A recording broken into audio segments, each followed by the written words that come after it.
Hello, people in chat. Hi, Internet. Yes, this is, well, you could see the at in the title. This is what's bothering me. What do you want to be referred to as? Like, do you want to be bothered boy? Is that your thing? I mean, that's how I'm known and how people can tag me on Twitter. Um, and it was also chosen deliberately as a flex because I knew that lots of people who hate me would say, "Yeah, shut the fuck up, sorry boy. Like, move out of your parents' basement." So it's like, all right, hey, I'm like this guy. Well, I put a Tim pull-up video today reacting to him calling doctors and nurses selfish for smiling, Oh basically. I'm God. sure you've seen that a little bit at least. Yeah, I So I wanted to make a video about that, but I decided, you know what? Fuck Tim Pool. all the videos that were like angry at me though, or not videos, the comments that were mad at me, they all just like attacked my appearance. Like, look at this soy boy who's physically unimpressive and ugly. I saw a comment saying that. I'm like, do you have any points about this? And I saw some people actually say, Tim Pool is completely right. Doctors and nurses are selfish. How dare they laugh as people die? Like, don't virtue signal to me after this entire thing. This entire pandemic. Uh, Freaking social justice virtue warriors on the culture war, right? Come on. Well, yeah, I love how it's basically just to continue down this whole right. It's always the same exact insults, right? It's soy boy, and if you're not a soy boy, and if you're actually manly, then you're actually secretly a cuck. And if you're not a cuck, you're someone like me. You live in your mother's basement, despite this clearly being like the back entry, like this is the back door of this apartment that we're in. But go off, I guess. Um, and what's the other one? So like there's Cuck, Soy Boy, Social Justice Warrior, and there's another one they really like to use. Well, they asked me Um, if I'm Jewish because I have a big nose, so they asked me that a lot. oh well, like casual racism, yeah, for sure. Yeah, Um, ugh. yeah, but Yeah, someone in the chat, internet is a fun and wholesome place. someone has a name for you in chat, the Bother Father. That's pretty good. Ooh, I like that. I That's like not bad. that. So I saw you Or made a little the bit all bothered. the all. Yeah. I on your channel today, I saw you made a little clip. It was only about a minute or so. I mean, that's all you Yeah. really need for what's happening. But yelling at Mr. McConnell, and I mean also Democrats in general. It's really annoying. Not we know McConnell's gonna pull this shit. But it's annoying to see only a couple Democrats show up for the fight, and it's who we usually expect. Bernie Sanders and Senator Markey, right? Like we expect them to be the ones fighting, and it's really Shield dude. interesting to see who isn't doing it.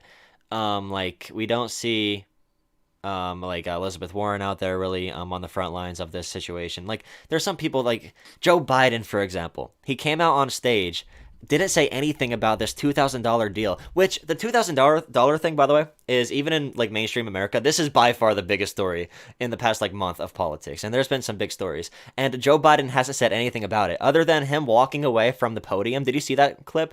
He was Yeah, walking away from the podium. They're like, "Do you support $2,000?" He's walking away. Yeah, he yells from the background. I'm like, what are you doing? like I'm sorry, but America's a goddamn gong show, man. It is wild to me. Yeah, I mean, other Like other countries are having fun. Well, not really, but we're right next to you. It is not a fun scene up here. We're also not doing great. We have our own segment of people who are like, we need to be more like America, open things up, and here I am thinking it's the more like last thing we America. should do. We want to go back in line, like we want to be bad at this. I don't know why America has such an obsession with doing what's wrong, and the people in America don't care about doing better, apparently. That's not patriotism to me. And I know Trump supporters are on board with it. What do you think about that? Like Trump coming out for $2,000? What I've seen so far is he's using it only to drum up media attention for his Section 230 stuff and for the election controversy. That seems to be what the Senate and different Republicans are doing with it, like him calling for the 2,000.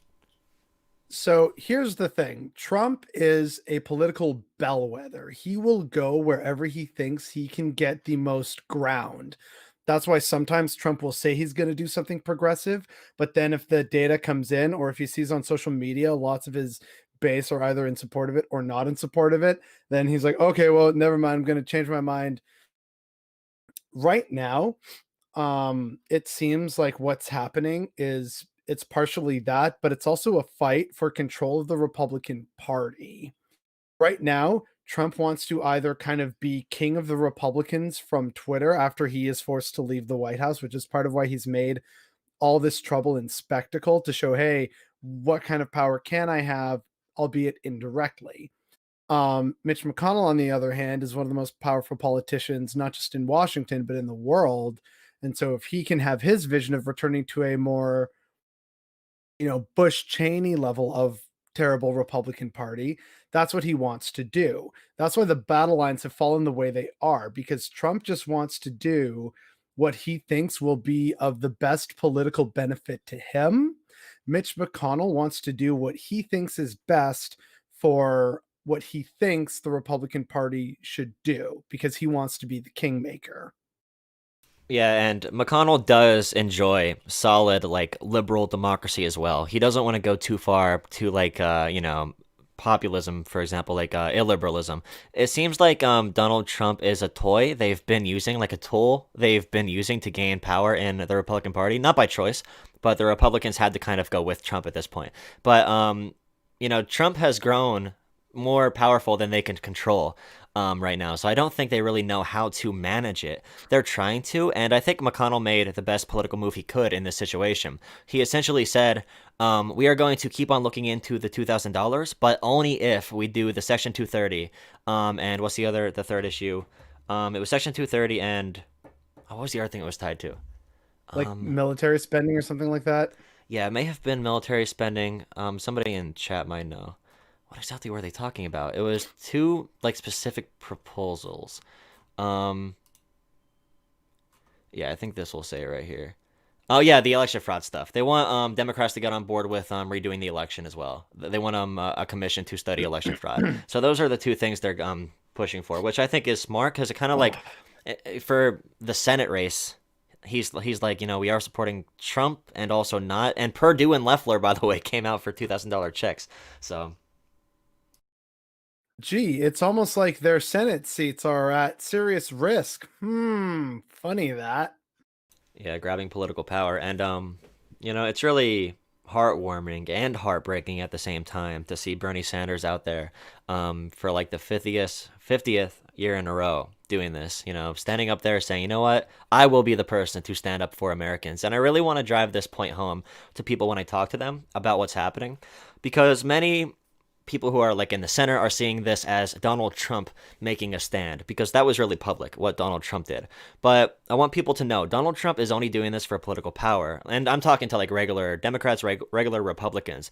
Donald Trump is making demands, other stuff to attack Twitter because he's mad at Twitter, and to try to overturn a clean election. That's what Trump wants to do. And he's using the $2,000 checks as a bargaining chip. He doesn't give a crap about any of you, any of the people in America. Yep. He cares about his political power. Bernie Sanders is literally out there fighting for this, fighting for our lives. He's not including any other political BS. He's simply saying the people need money, and I'm not going to leave until people do have money. Donald Trump is a little baby boy who grew up wealthy, never worked hard in his entire life, and never gave a shit about any of you. But it's just that thing over and over again. You see the pictures of Trump painted as a military vet with the musket in hand. Did you see that painting from the Arizona Republican Party? Oh, I've seen a bunch of those, and like showing him in like classic sort of military attire.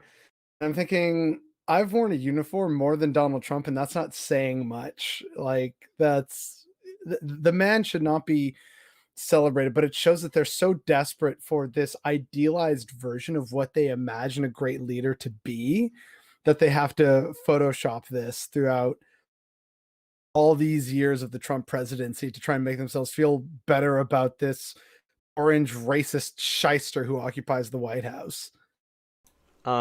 Do you think it's gonna be something big? Because I feel like, before the election, before like Donald Trump has called for mass protests for like the Million MAGA March, before those things, I thought like, oh no, this is gonna go pretty bad.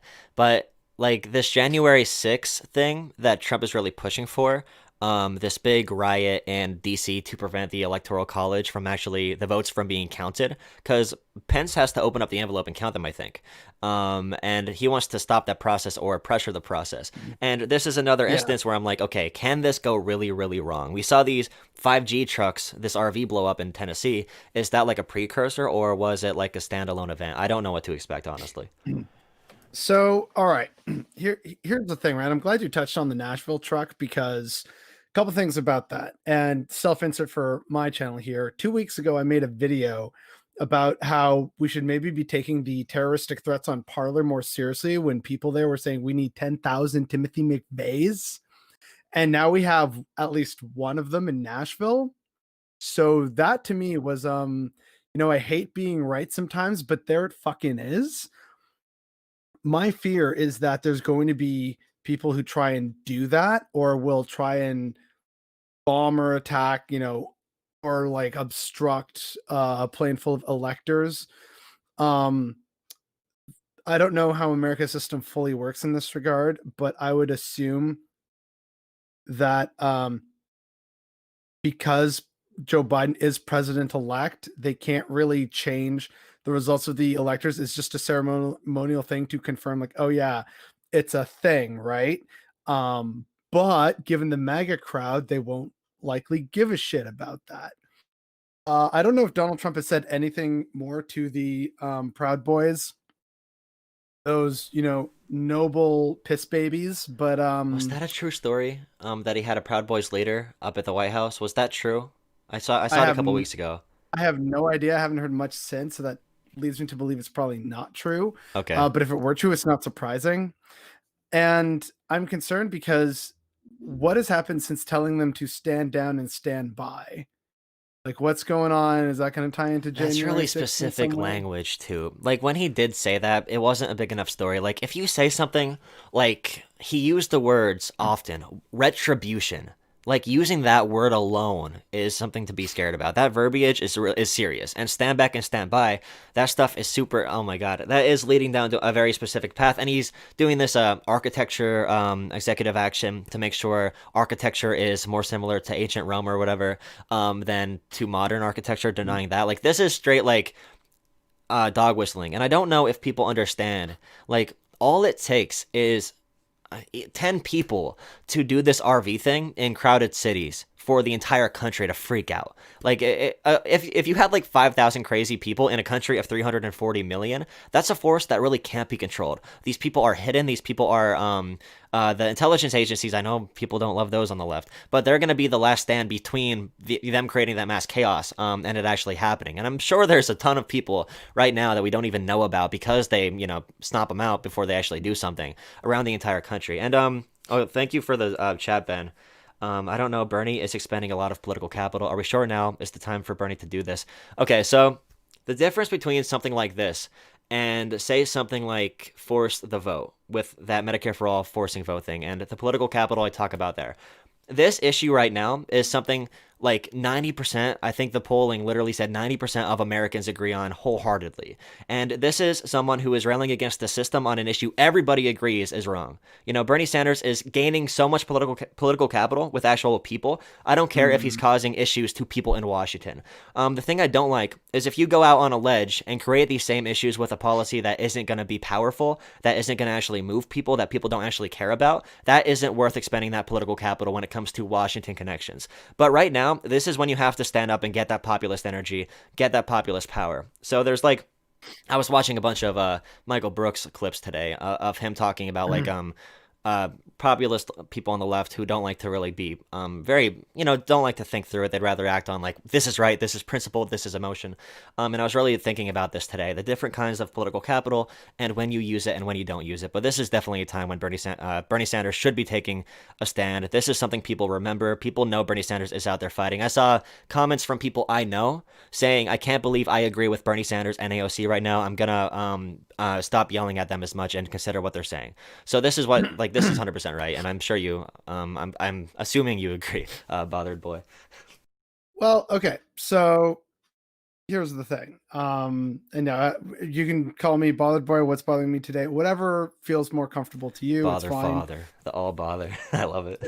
Bother, father, the all bothered. Yes. That's a good one. Um, I get like the whole. So here's the thing, right? Good politicians are actually smarter than us. And by us, I mean your average person on the street. They know more about diplomacy, working together with other people, processes, legalism, how to, get and use whatever donations or lobbying efforts that you can to the greatest effect. That is what a good politician in the West is capable of doing. So when people like Bernie and AOC talk a bit more about politics and, oh, look, it's complicated, a lot of people should recognize that they are complicated. And if you're like a radical leftist, then you're also probably one of the many people that I know who've said, see, electoral politics are garbage. This is why you shouldn't participate and don't make heroes of politicians, which, on that point, I agree with. I respect and appreciate Bernie, AOC, some politicians here in Canada. Are they my heroes? No, like I'd like to take pictures with them, but at the end of the day, I know that they are still probably going to be holding on to a different form of an old world order that I would like us to move past. So I would still get into conflict with them. That being said, to bring it all back to the point you're asking me of whether I agree with them or not, I think that America right now is at an interesting crossroads where people are beginning to see the importance of politics and political engagement and being aware of how the system works. But a lot of people are also looking at that and seeing that that's not good enough for them with what's currently happening and how broken the system is. Yeah. And so in that sense, I get truly why people want to turn away from electoralism and the Democratic Party because of what they did to Bernie Sanders, because of how they treat AOC and the squad. I get it, right? And so I think there is, and like there was that new, I saw it all on Twitter yesterday, the day before, like the new People's Party or something like that. Like what was that thing that was showing up? Yeah, it was the People's Party, but just to Ben really quick, thank you for another chat. Sorry about your mom. I hope everything's gonna be going better. I'm sorry that you had to drop out of school to pay medical bills. Yeah. I hope you're having as good of a night as possible. I hope it goes as smoothly as possible. But okay, so the People's Party. Yeah, so that was like they're trying for another third party. And it was Jimmy Dore. It was a couple activists from the bottom. Someone from a Native American Iron. I forgot what their name was. But yeah, there were some cool people in there. But one thing I noticed, someone pointed out to me, that what they're doing and what I recommend they do is sort of like what the DSA is already doing. I think the People's Party taking attention away from the DSA, like taking attention away from them, is actually really defeating. I think all focus should be on the DSA. But yeah, can you continue on that? Sorry, I got a little bit distracted. That's okay. I was basically just talking about just one clarification about like the People's Party thing that I saw. So I get why people want to break away, I'm going to start my own party with blackjack and hookers kind of thing. Like I get that. But starting a third party is really hard, especially in a nation like America that is so, grossly incompetent with how it spends money in politics. That starting a third way grassroots party is very difficult, which is why I like what you said about the Democratic Socialists of America, because if instead people pay attention to them and vote for the candidates, that's how you kind of slowly take over the party from within. Yeah. In many ways, it's basically borrowing the Tea Party strategy. I don't know why people seem to have forgotten about the Tea Party, but they were incredibly influential in how American politics came to be now. They basically hijacked a good chunk of the Republican Party and managed to hold it hostage a few times. Democrats, or especially people who believe in the Democrats being the closest of their two parties, need to adopt the Tea Partier strategy of carving a space out for yourself within one of the two main parties and using that to your advantage. That's the thing. Kyle Kalinske kept on bringing up the Tea Party and saying we need to use their exact tactics, like when it comes to how they speak. Wow, shit, I agree with Kyle Kalinske. No, but you're not agreeing with him though, because he said we should come out and just no matter what, go full steam ahead, go super principled. And I'm like, they're not principled, but go full steam ahead, say F you to party leadership. I'm like, no, you're not. And you're talking about the Tea Party strategy that did work, the part of it that did work. Kyle's talking about the part that I don't think would work in the Democratic Party, because to Republican voters, they like the messages of border wall, of lower taxes, of stopping immigration. The brown people and black people are ruining our country. Like that talk, it's much different than selling progressivism. But when it comes to what you just said, that's what you should be taking from the Tea Party, but Kyle Kalinske kind of dropped that aspect. He isn't paying attention to that part. He's focusing on their rhetoric more so. And I think a different kind of rhetoric is needed for liberal voters. And people are so taken aback when I say Nancy Pelosi has a 70% approval rating in the Democratic Party. And I was surprised when I saw that too. But it's what we're dealing with, you know? Like, this is the playing field we're dealing with. It's politics. Yeah, it's politics. It's politics. That's what Michael Brooks basically said. Like, as much as you want to go emotion, as much as you want to go passion, that isn't how you win real political power. And power is different from energy. And I think we saw that definitely in the primary, and Trump saw that too in the election. But yeah. By the way, to everyone in your chat who's tuning in, this is just kind of something I do is I find the thing or the part of something that people aren't talking about, and then I go off on that. So the whole, hey, here's the aspect of the Tea Party we should be learning about because no one else talks about it. You just saw Jolah's reaction. That's kind of what I do on the regular. So if you like that, come on over. We have good fun. And that's another good point too, Russell.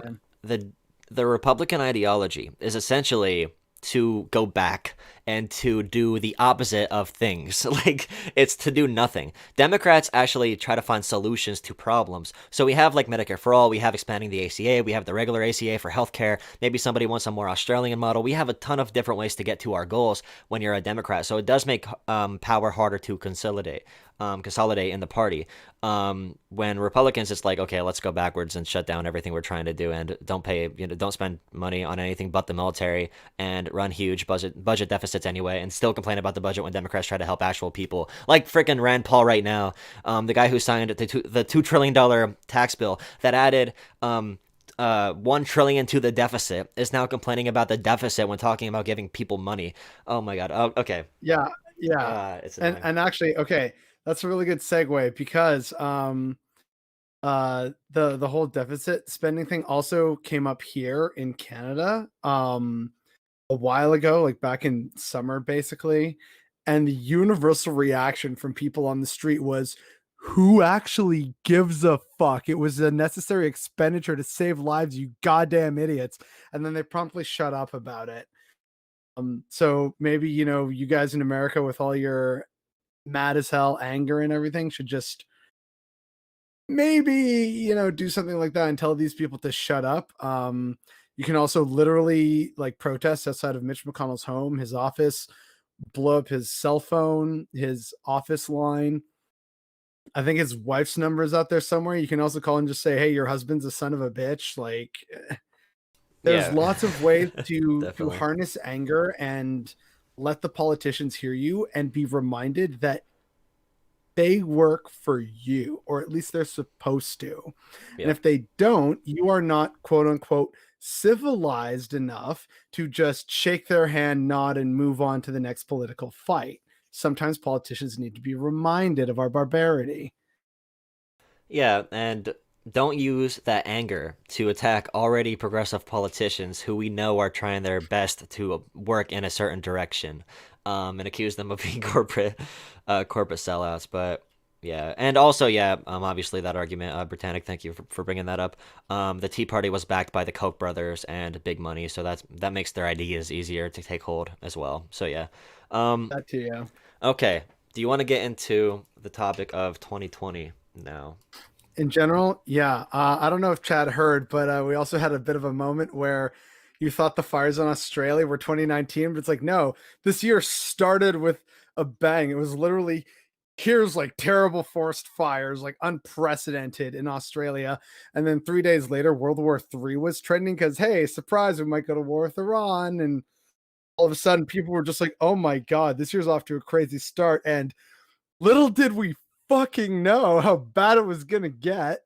We got out of bed on the wrong side. That's what that all was. Like, we should have known, if you wake up the wrong way, the rest of your day's gonna suck, and that's how the year went. I remember when that news broke of World War III possibly happening with Soleimani, because Trump decided to bomb him and assassinate him. And I remember being so like It was the first moment of like, oh crap, this year is going to be bad. And also, the Democratic primary was going on. So I wanted to see the reaction from the candidates. And I remember hearing the news, and the next morning, there were videos from one person on Twitter who took a definitive stance on that issue. The only person who took a definitive stance was Bernie Sanders. Even Elizabeth Warren came out and said, "You know what? Soleimani was a bad guy. I just didn't like how they did it." But Bernie Sanders said they should not have done this. We're not going into another war. Bernie Sanders had that one video where they had the camera. He was walking down the hallway. I'm like, oh my God, what a badass. He's like, we will not be going into another war. And he kept, oh, it was so amazing. Then Joe Biden stumbled out like, Donald Trump makes bad decisions sometimes. And the Soleimani, I don't want to go to war. And like, and no, he said a war is okay, but we shouldn't do it the wrong way or whatever. And I don't know if you saw if you had the same cycle of emotions, but. So, I mean, I didn't really have the same cycle of emotions.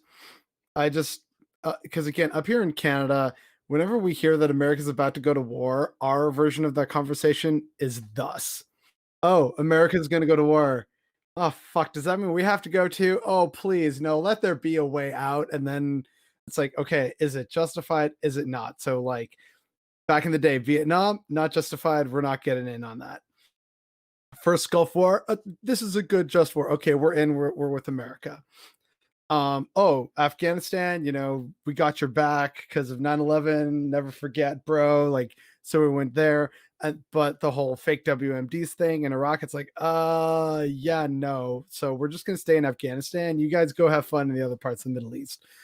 With Iran, I get the feeling that a lot of Canadians would feel like they wouldn't want it to spiral into World War III, and so there'd be a huge push to not go to war. At the same time, there's a lot of people in Canada who hate the Iranian regime.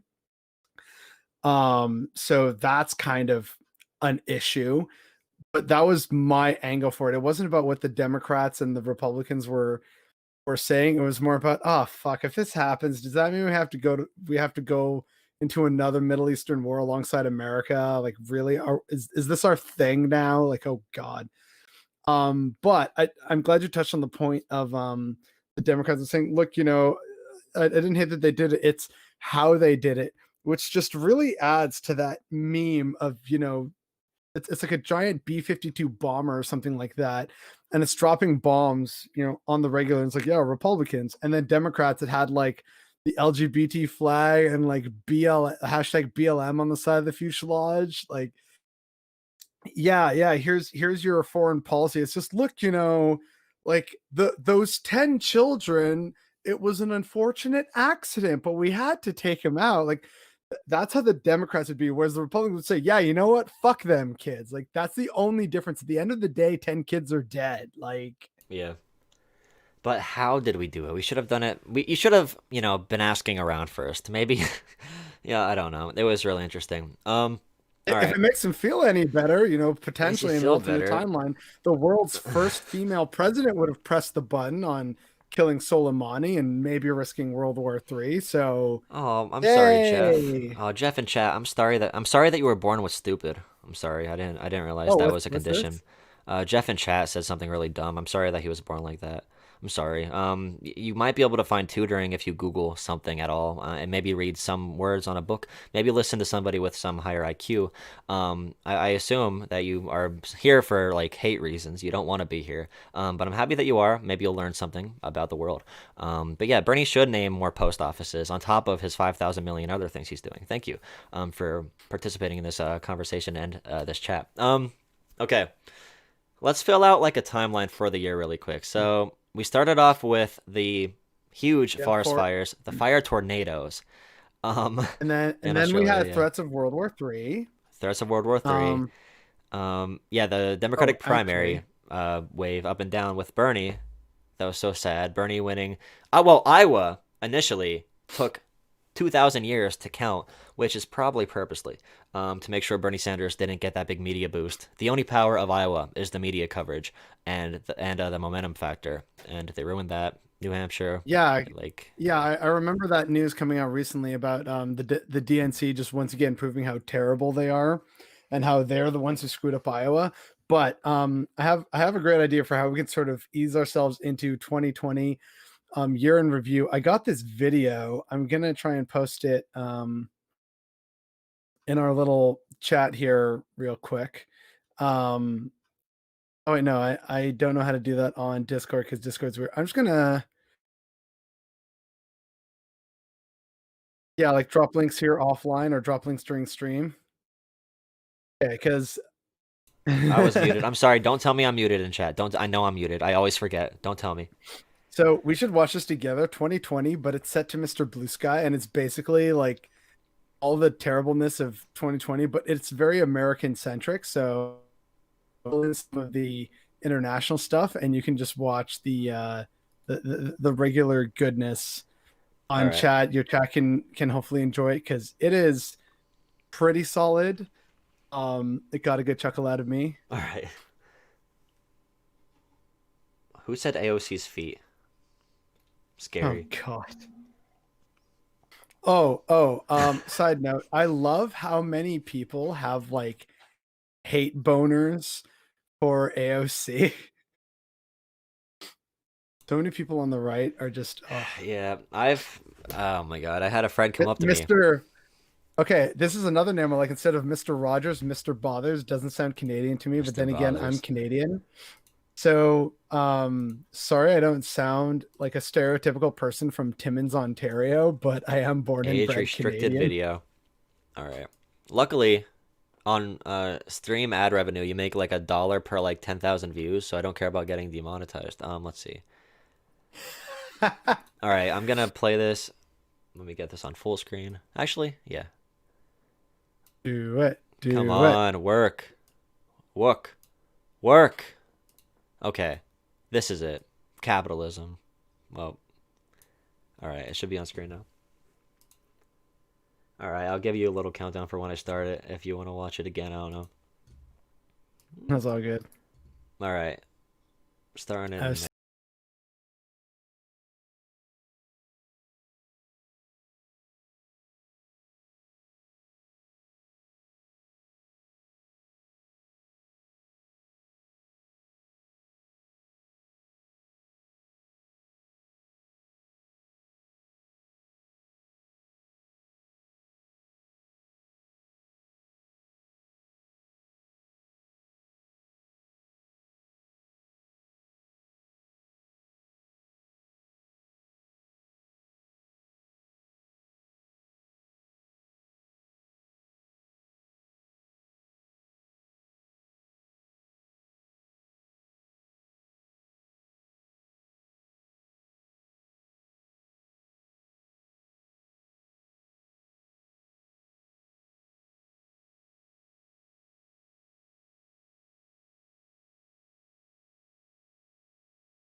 Okay, it's over on my end.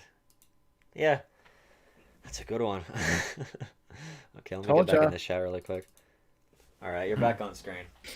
Okay, Hey, cool. God.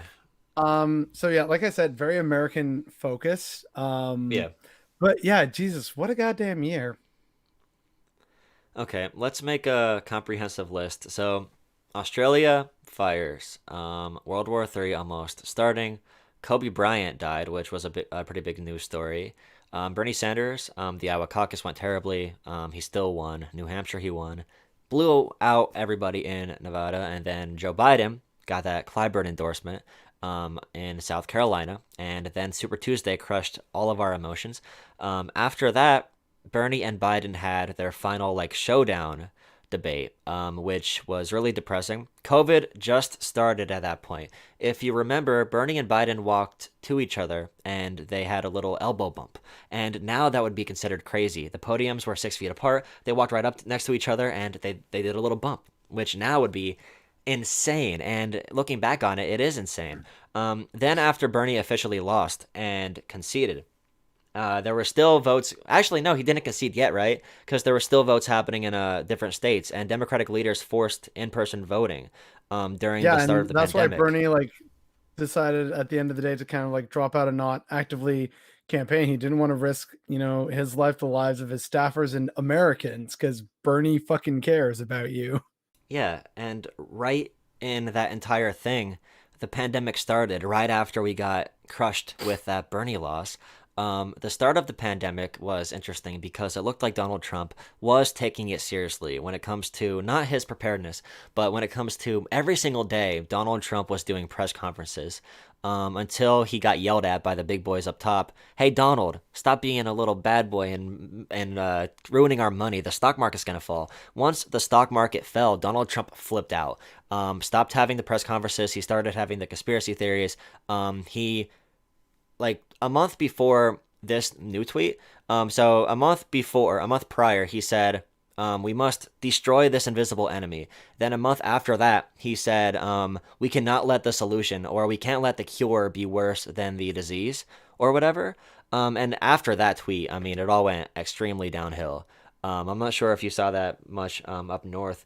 I don't know if your start of your pandemic went different Oh, or yeah, okay. So basically, some other news that happened here in Canada before things got crazy.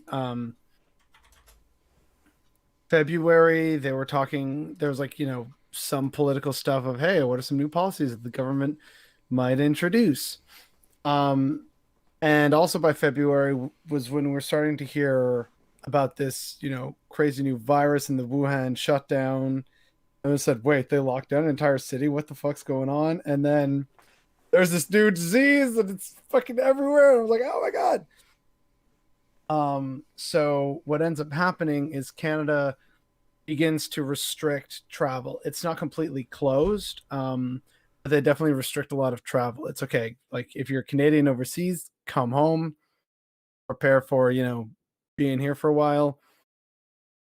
Of course, we have like rushes on things, so people go and get like flour and food and non-perishables and toilet paper and water, and because everyone thinks, oh God, like what if things shut down? We have to ration things. It's the collapse of society.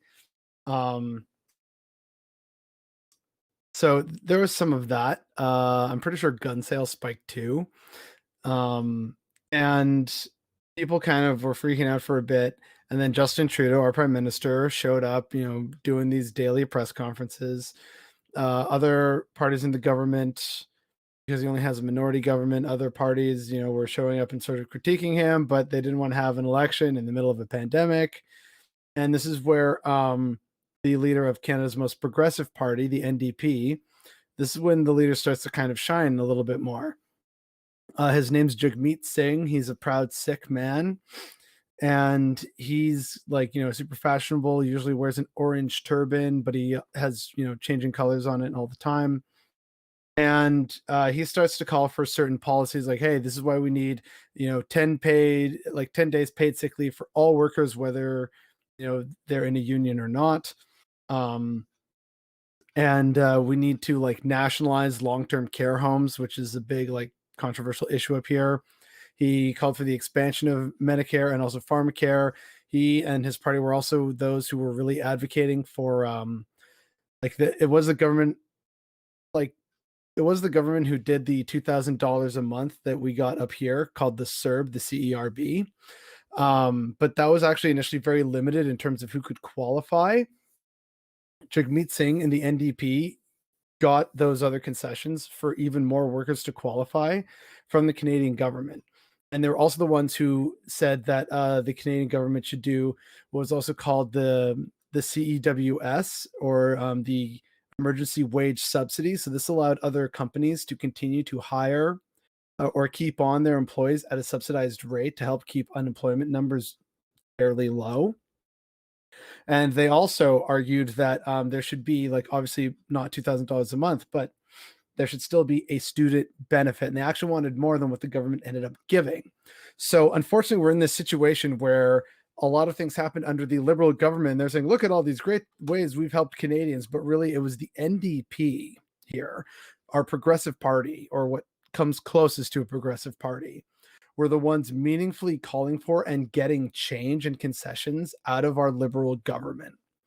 And that's why a lot of people, including myself, were, okay, we're laid off, but just immediately go straight onto the CERB or wage subsidy, and you're still able to pay your bills. Like, it's not a whole lot of money, but you keep the roof over your head.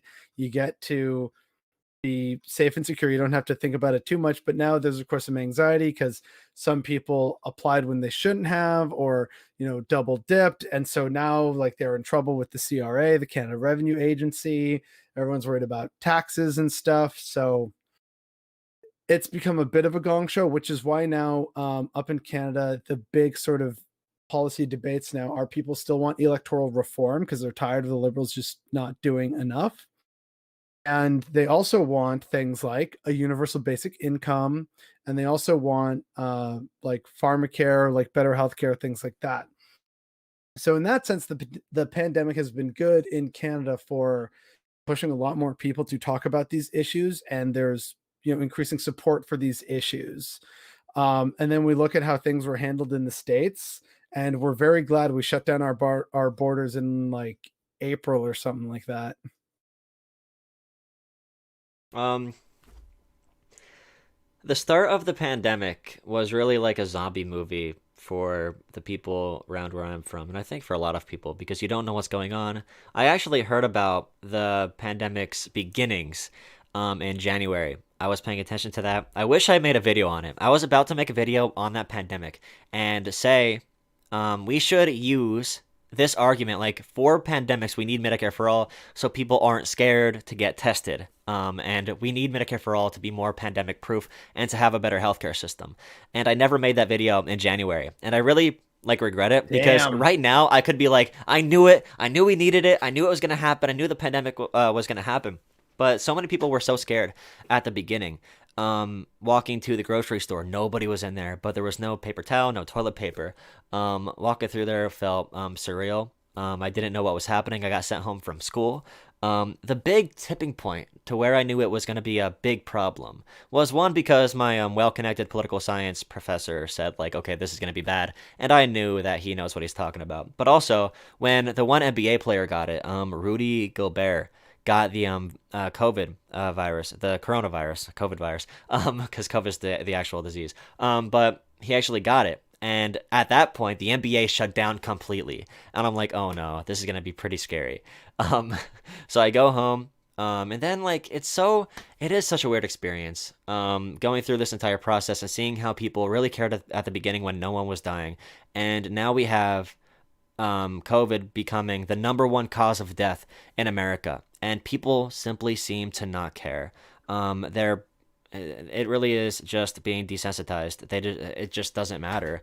Even if I know people whose parents have died from COVID, they say, oh, they're old, or if they know someone like below the age of 60 that died, Which they find a way to make it normal and normalize it. And it's really scary that the first thing people do when small businesses close down is get mad at the government, not for not helping people, but get mad at the government for trying to help people. Because our state government can't just spend money. Different states in America can't borrow money for programs like the Fed can, like the federal government can. So if there isn't sufficient help coming from the federal government, even if my state wants to protect people and shut down businesses, that doesn't matter when it comes to small business, because if the federal government isn't coming there to help people, the state can't do much other than try to minimize harm. So instead of getting mad at the government for not helping our people, I saw so many turn to yelling at their neighbors, yelling at business owners, yelling at Walmart. I mean, we should yell at Walmart. Of course, we hate them. Yell at Walmart. Don't yell at the government. Yell at the Fed for not billing us out. Don't yell at the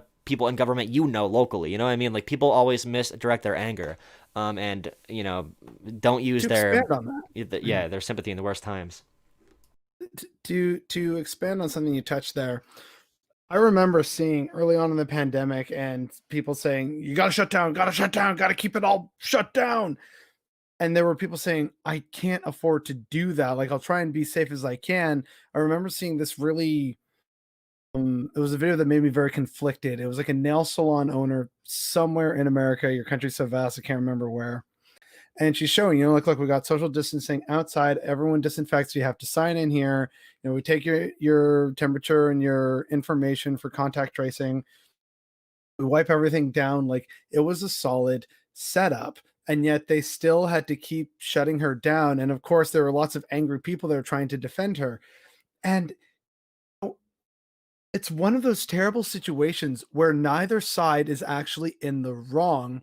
What's the problem is the system and how it's set up, or rather how it's lacking, because a lot of these people who were forced to work to keep a roof over their heads, it's because in America you don't really have a really strong social safety net, and people's margins of profit, whatever you want to call it, are so thin that a missed paycheck likely means bankruptcy or homelessness. Yeah. And so, oh geez, got to keep working. And we wondered why a lot of people still got sick when going out to restaurants and bars, not just from, oh, I'm not wearing a mask because it's a hoax, but you also had people who, would have absolutely loved to stay home and not be sick if they had gotten a paycheck or paid sick days or time off from work or reduced hours or something, right? But that's not how it works in America because of exploitation. And so everyone was getting mad at, the government following laws and ordinances in the interest of public safety. And, that anger was valid. It's just that they didn't see the root actual cause that was driving that anger, which is the failure of the system they claim to support and love. That's the biggest part of this whole virus, and why I really hate that a lot of people want to get back to normal, because normal wasn't really working for a lot of people beforehand, and it's not going to get any better after this pandemic is over. That's the sort of the good and the bad that the pandemic presents. The West and the world in general has an opportunity to build back better, and yet right now Okay, Biden. it's instead, Okay. I just want to get back to normal. I've earned the right to die as a free American at Chili's. Come on now. Like, Well, yeah. they're missing the forest for the trees. And it's not just in America. Like, it's here in Canada. I know it's in Australia. It's in all these other places, because we want a lot of those things that we had in the before time, but we aren't realizing that what's causing the problems and the strain now is that very system we've relied on for centuries. Yeah, and the big issue, and it's always been this way, the people who need to fight in order to get, their lives improved don't have the power to. And the people that do have the power to actually make change don't need to fight.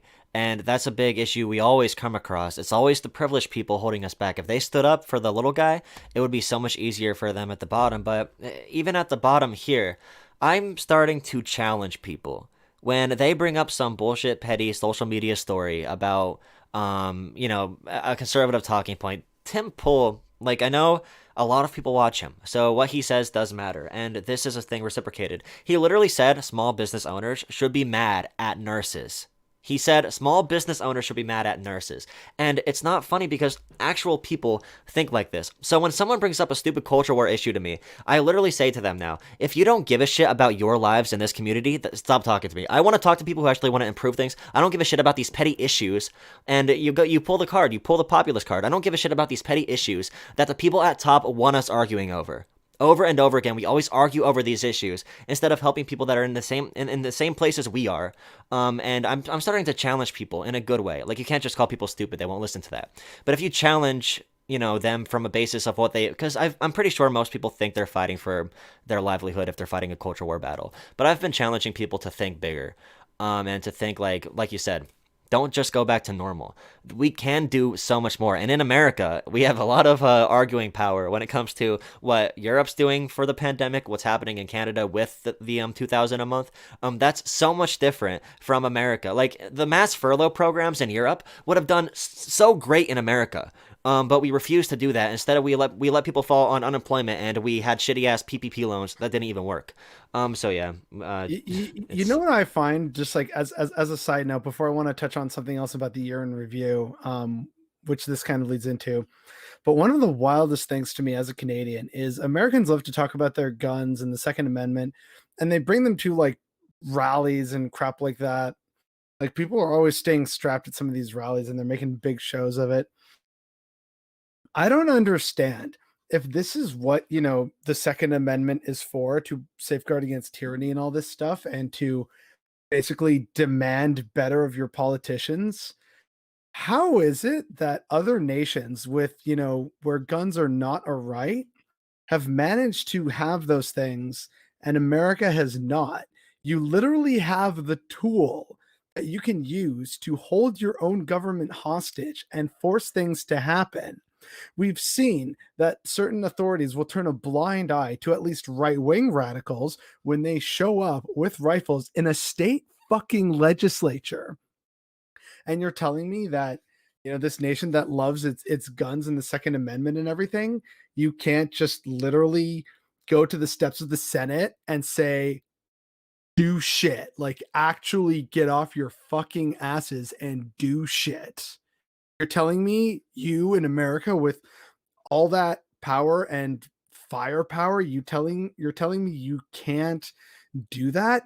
The things I find out from America that are available in Canada, Australia, New Zealand, Europe at large, the West, parts of the Middle East and Africa and Latin America, you're telling me you guys can't just like go and force the hand of your politicians to get Medicare for all? Unionizing is a right here. Like, it's enshrined in law that you have the right to unionize. How successful is that? Not always very great. But in terms of, do you have the right to do that? It's enshrined in fucking law here. It's practically in the Constitution now.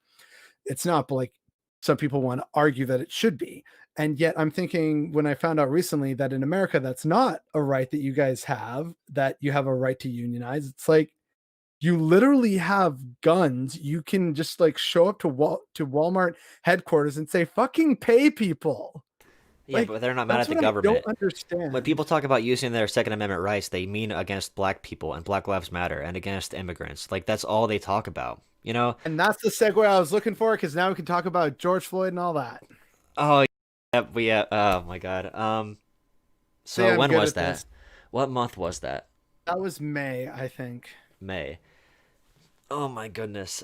Who would have thought, like, Hang on. Before we do that, actually, I realized we forgot something. We talked about the Australian wildfires. We didn't talk about the point in time when literally half the country was on fire, from like Colorado and Montana oh and yeah. Texas, like westward. Like, literally the And whole country was the on smoke fire. reached the east coast, actually. It actually got here. I Yeah, remember seeing it. yeah, The it sun was was, here yeah. too. It was here. We were like, what the No, it hit fuck? Europe too. It made it it made it all the way around the globe. I forgot. Oh my goodness. Oh yeah, so that happened. And Trump blamed it on bad forest management. You have to sweep the Yeah, like, forest we more. need to rake the We have, forest. we have to rake it, not sweep. You don't sweep a forest, but yeah, rake the forest more, and fires will not happen. Like, okay, that is a recommendation. Like, recommendation number 500 to prevent forest fires. But I mean, no, but I guess that is a pretty high thing, of course. Like, making sure there's not brush on the ground that's going to be like really dry and catch. But yeah. Okay, by the I way, mean, when stuff I is dry because of climate change, but not real, but for this stuff, I'm probably gonna like go through this and like edit out different clips since we're going like like a million different directions. So I'm gonna make like a final true. But video for it. that's literally how this year went. Things back and forth. The True. pandemic definitely is sort of the overarching sense of doom, but then there was other stuff that was happening. Climate strikes, the George Floyd protests, and the rioting in Minneapolis and several other cities. Um, there's like, in my opinion, what should have been bigger news was the basically voter fraud and like trying to limit who can vote in Louisville, Kentucky. Like Louisville, Kentucky had one polling place for all its black people. Like, what? Are you kidding me? Um, so various different things like that were also in my opinion, they should have been bigger news. But Yeah. definitely another big aspect of the year, beyond like the forest fires in America and the pandemic, was also the Black Lives Matter movement and its explosion across the nation in the wake of the George Floyd protests. Because you had in quick succession George Floyd, Breonna Taylor, another one was Jacob Blake, and there's another person who I'm forgetting, and God, isn't that just the saddest thing? The worst part about it all is I feel like all of that energy resulted in very, very, very, very little progress, both in government, both in, I guess, in certain areas, like in Minneapolis, they made some progress with their like police force, but across the country, polling for Black Lives Matter shot up when it comes to like favorability numbers shot up during the George Floyd stuff. Now it's back down. The right wing media worked, and there was no power structure to use that energy and to actually listen to the issues and to like support those issues. The Democratic Party is an absolute joke, and like the entire Democratic Party is offensive to black people, in my opinion. How bad they are at actually caring for poor people, weak people, sick people. The people in the Democratic Party are great, but the people who are controlling the Democratic Party are disgusting, frankly.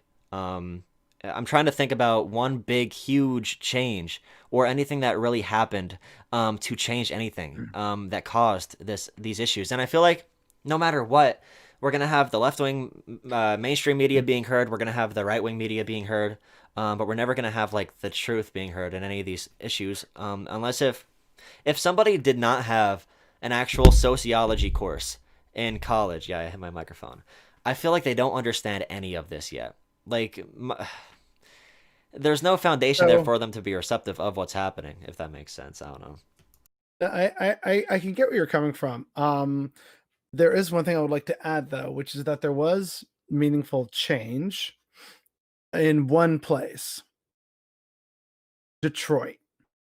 The Black Lives Matter movement in Detroit has found a way to have serious legs, and they are coming for their cops, and their cops are scared. And the reason why no one's talking about what's happening in Detroit is because it provides a very good rubric for how the movement can gain legs outside of media perception or any political involvement like that. I'll try and quickly find it after I say like this next part, but what also pissed me off about the whole Black Lives Matter thing is that you had a lot of performative acts from Democrats and from big companies. So, for example, the mayor of Washington, D.C., nice big Black Lives Matter mural all across the street. Cool. What is that meaningfully doing to address the systemic injustices faced by Black people and other people of color? Oh, great. They're changing, the logos for Uncle Ben's and Aunt Jemima. That doesn't address the problem. So, Hmm. all these companies were doing things, or the Democrats, oh, we're going to wear kente cloth and take a knee. Fucking fix the justice system, you cowards, you intellectual cowards. That's the problem. And so, like, with that being said, I'm going to quickly try and find thing about Detroit Black Lives Matter. Yeah. And seeing all the Joe Biden cabinet, or not even cabinet appointments, it's not all cabinet stuff, but all these positions Oh, he's filling up with people of color, like, okay. So yeah, this is interesting. So the first results that I'm seeing are just from a week ago. Detroit Police Department sues Black Lives Matter protesters for civil conspiracy. This is how effective they've actually been. I'm still not finding the actual. Here we go. Yes, from the appeal. For a glimpse of the racial justice protest staying power, look to Detroit. So I'm going to drop this again in your links during stream. do we know any big creators that have followed this story or talked about it? Do you know any? No, I don't, because unfortunately, big creators, in order to stay big and maintain relevancy, they are going to be chasing trends. They got to talk about what is going to be most popular then and there at that day. What's the Welcome to point? Like, capitalism. what's the point of having the Bad Faith podcast get $40,000 on Patreon? What's the point of having Jimmy Dore have 1 million subscribers? What's the point of having Kyle Kalinske have 1 million subscribers? What's the point of having even well, Vosh does more of this, but what's the point of having him having 300,000 or of any of these people who are dealing with only theoretical stuff? Like, what's the point of all these people? We always complain about progressives having actual independent media, but what the hell does it matter if that independent media isn't going to do their job? And like, I hear the argument we need to do, like you just said, the hot topics in order to grow, but it doesn't hurt you to have a video every once in a while that's going to be talking about like a specific issue in like a certain town that people are trying to organize. Maybe there's a bunch of people that live within proximity of that town, like an hour around it. That's why I really like what, no matter what you think about him, what Destiny is doing, even if it's for his ego or whatever. I saw people make that claim, but like, transferring that energy that you have online to actual organizing is awesome. And I'm looking to see if anyone has covered this. I'm disappointed that I haven't heard of it other than from you. Because it does seem like they've Again, been pretty people, successful. welcome to my channel. I talk about shit that the algorithm hates. The YouTube algorithm. Let's see, whoever is a member, put the algorithm in chat. That's my that's my member badge, So but yeah. so like here's the thing, right? To sort of answer that question of what's the point of having all these people with, support and money? Um, baby steps, right? So right now, what's happening? Like the The American intercepts. left has Yeah. been asleep forever. It's been asleep since like the last time it was awake was in the 60s and the 70s. Boomer time, right? So that's it. It's been sleeping for generations now. And it's only starting to pick back up. And it is only really picking back up in response to finally waking up and realizing that the right wing media has completely dominated the sort of pre existing narrative of most people are smart and sensible, right? And now they're realizing Mm-hmm. shit, no, you can actually manipulate people really easily, and it's just, by vomiting all these different sources that you can find everywhere, that's going to be a problem. And that's why all of a sudden there's been an explosion in the left and breadtube and left wing activism, and people are learning about more theory now because it is a natural pushback against the right. So this is literally, if you want to call it step one or stage one, something like that, of the left beginning to organize. Other people have already been radicalized or organized, and they're coming out of the woodwork saying, oh, hey, here's what you can do. The reason why they were hidden in the woodwork is because a lot of these people, especially the older ones, have either been to jail or had friends who have been to jail for stuff like this, or knew people who were shot and killed, like Fred Hampton. So this brings it all back into focus of, if you want to actually do real meaningful organizing, a lot of like hardcore leftists have typically been under the radar. They just steadily do their work. No thanks, no praise. It's just, I just want to put the ideas in people's heads and do what I can to make existence just a little less shitty. Now we're at the point where more people are starting to learn about these things. This is when, I guess, what Marx would call praxis could actually start to happen. But we're not fully there yet, right? That's why I've also made a few videos about people getting ahead of themselves and saying, yeah, we should meet the Proud Boys, get out there with guns. I'm thinking, listen, you're not ready for that fight yet. And also, the cops are on their side. It's not going to end well in that kind of fight. You need to be more like the French resistance. That's what the American left needs to do. The media, the government, the state and forces of violence, which are, police and military.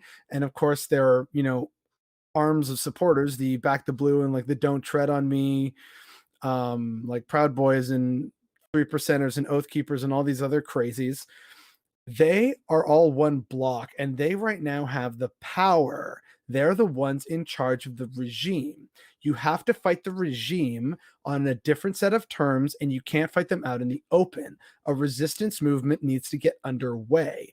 That's why it's more crucial that instead of trying to form, and like if people like, I'm not against the Socialist Rifle Association or the Anarchist Rifle Association, those are fine, don't get the wrong idea here, but those are good for training and making new connections. In terms of how you want to be, in terms of dismantling the state, you need subterfuge. You need to like get in touch with various people that make food disappear off the backs of trucks and get into the hands of starving Americans. You don't make a show out of that. You do that behind the scenes in the fucking dead of night. That's what America needs to do, because that's the only realm in which you are allowed to operate at the moment. As support for the movement builds, that can change. But right now, it is not there yet. Well, one of the reasons I don't like the force the vote stuff on the top level is because I think inside and outside politics needs to be very different. Like inside politics, you should be doing it in a way where you are trying to mold and work by the system as much as you can to make it as good as possible and conducive to progress. At the same time, you use your political power to get other progressives on the inside from the outside. When you're on the outside, I don't want it to be on display. I don't want it to be a big story across the country. I want outside pressure to be so fragmented and at the community level where they don't even know what's happening. If progressivism and Medicare for all ever passes in America, it's going to happen as a natural transition because we did it at the bottom. It's not going to happen because of a big grand display up top. Although that can be good for motivation purposes like a Bernie Sanders or something, I would rather organizing and direct action be done, sort of what you just said. I probably wouldn't get into that form of politics where I'm from because I probably get into some issues where I'm from. But yeah, definitely like all over the place. I don't know anybody who is in like the same mindset of like we need to get this shit done right now. It's probably a product of where I live and also the school I go to. I'll probably see more as I expand to different people and hear out different stories and everything. One big thing I think about what you said. I think that's why I'm starting to like I started watching The Surfs, Vosh, Destiny, Majority Report even. I wish I would have caught on to Michael Brooks earlier, of course. I didn't watch him as much like years ago. But right now I'm picking up tons of stuff. It's because they're looking at it. They're both rhetorically sound, and they actually know how to make their arguments. And they bring it back to what you just said, like praxis. They bring it right back to that, what we can do, talking about real stories, coming together from the bottom up, not just like Medicare for all, Green New Deal. That isn't real politics. Like these slogans are not real politics, but they will be the result No, of but real politics it happening. helps. It helps put Oh ideas yeah, I into agree. people's heads. Yeah, I agree. Like when that's why I like Kyle Kalinske a lot because I think he means really well and he makes good he's really good at what he does. Like we need Medicare for all for this issue. Look at this shitty issue of 1,000 people dying per day from a lack of healthcare. Look at this cancer fundraiser. Those don't exist anywhere else. Like he brings up problems in America and then says, you know what would fix this? Progressive solutions. And he says it very confidently, and I think people do respond to that really well. I agree with you when it comes to the different types of progressive media, but. Okay, so back to 2020 and the George Floyd protesting. During the pandemic, I feel like the pandemic was like, say we're playing like say we're playing a game of I don't play football, I don't watch football, but say you're playing football or like soccer And you or call yourself American? Come on, say you dude. play a sport or whatever. COVID was sort of like the playing field for this entire year. So, like, we have to live within the pandemic, and as everything else is happening, that is happening within the rules of the pandemic. So it was really interesting to see everything happen and develop on top of that. But yeah, so did you see the Tamir Rice news, by the way? They're not going to push any federal charges. Yeah, I saw. Ugh. Yeah, and it's and I Like saw people bring your up. nation has a problem. Mine does too, especially against natives. But The stuff that I've heard from people regarding the Black Lives Matter like fight, it has been really focused on a straw man. And this straw man, I don't know if you would agree with this, but the straw man has been provided by academia and academics in general. So the use of the word white privilege is terrible if you're trying to get somebody in the middle to come on your side. Like if somebody is right between supporting BLM and not supporting BLM, the word white privilege will really, really, really hurt you. Because they already see it as an anti-white movement. If you literally say you should recognize your privilege, that isn't going to work. We bring too many topics up to people that they need to come to by themselves before. Like I always compare it to very complex equations in math. You have to teach people how things add up first. If you come at them with a big equation, like we already know what white privilege means and why it's important to recognize that. But somebody else who has no foundation in this type of thinking whatsoever is going to see that as an attack. And what the left often does is if somebody says, I don't have white privilege, I don't want people to jump on them as much. If somebody says, like for example, the academic term for racism. If somebody says, "Can black people be racist to white people?" Well, it depends on how you're saying racism. Of course, they cannot be racist in the sense that we talk about it, but in the sense that they're saying, like, if somebody says that and we fire back with, "No, black people can't be racist towards white people. By the way, you also have white privilege." People seem very adverse to that message whatsoever. But then there is another part of me, which I think you might bring up, where it should be like, nope, we're gonna talk about these issues, how we need to talk about them, and like pound right through it. I'm not sure what your opinion on that would be. So, okay. Um, like white privilege is definitely a thing. It's hard to see, just like, Hmm. your ableist privilege. I didn't really fully see or understand, for example, my ableist privilege until we had to, as part of an exercise in high school, move around the school using wheelchairs for a week. That shit fucking sucked and it opened a lot of our eyes.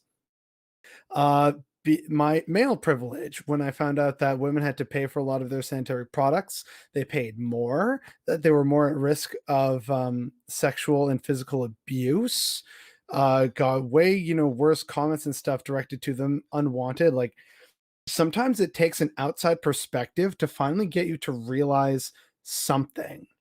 And if you don't want to use the word or the term white privilege because this becomes so weaponized by the right, you can still talk about these issues without using that term and in a way that might make sense. Yeah. Personally, I have a story where one of my best friends actually didn't understand and didn't accept white privilege for the longest time. And lots of our other mutual friends were trying to get him to realize that, like, no, look, it's like this. And he kept bringing up the usual points of, like, well, no, like, I'm like, how I grew up poor. And then they said, no, like, look, it's not about poverty. It's, he's like, well, no, like, no, I've faced discrimination because I'm short and stuff like that. And to him, and like he'll tell you this, not that he's going to be on stream anytime soon. We live in different parts of the country now, but he's told me and others before that I'm the one who got him to realize it when I just pointed out one day, hey man, it's the fact that you can get on to an elevator and a woman is not going to instinctively clutch her purse. And somehow that clicked with him. I don't think it was the strongest thing I could have said, but it was the example that I used. And I think it's because that example happened to me recently at that point in time. And it's little things like that you notice, right? Like, you notice someone locks the car door when you walk by, or crosses the street at night, or they clutch their purse a little tighter, or you can feel them side eyeing you, or like they like touch something in their pocket and you're like, oh, fucking Christ. And for whatever reason, that clicked with him. And I'm glad it did, because then it made him realize, wait, oh crap, yeah, that's a very good point that I don't really have like an argument for. And that worked for him. Will it work for someone else? Maybe, maybe not. Hmm. That's why if you can still talk about the issues and identify white privilege without talking about it. That's If exactly what I'm if saying. if if, if all you have are, terms like practice, okay, well, what does that mean?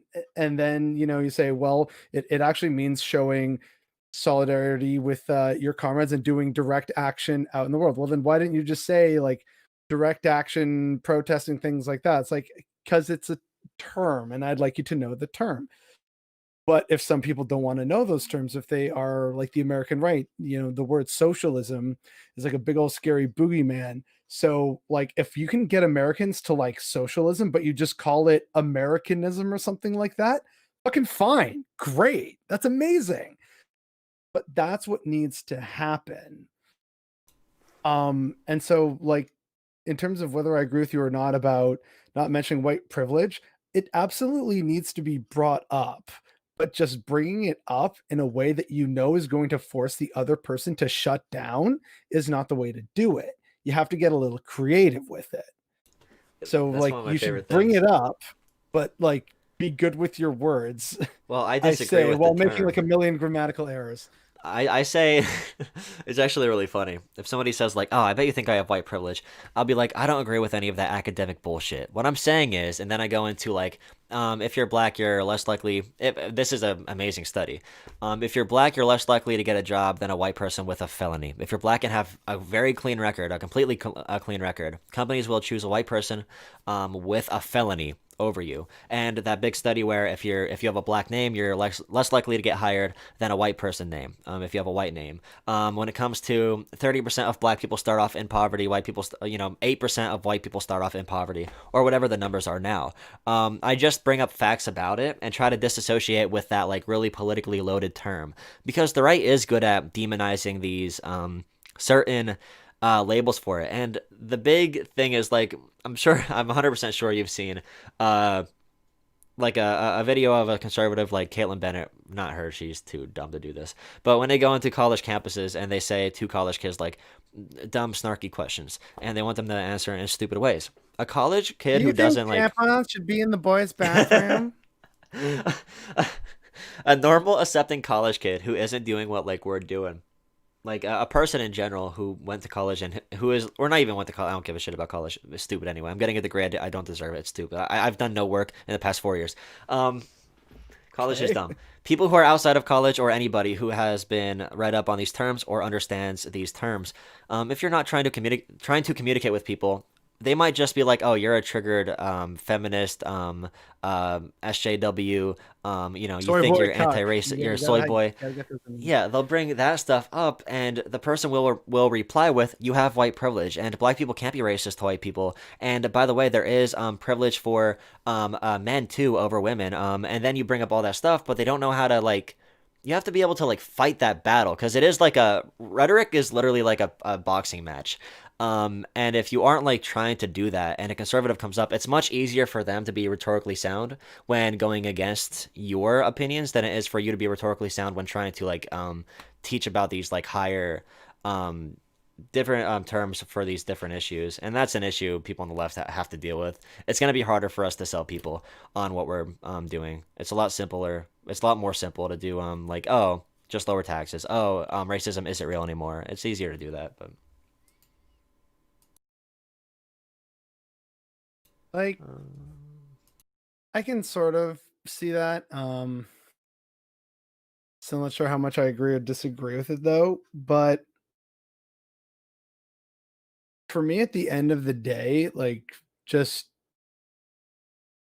however you can reach someone, great. There's people that I can maybe reach that other people can't. And there's like probably some Christian left-leaning pastor out there who what's the guy running for Senate there against Loeffler in Georgia, and he's actually like a preacher man, but he's like a Reverend Warnock. Warnock, that's it.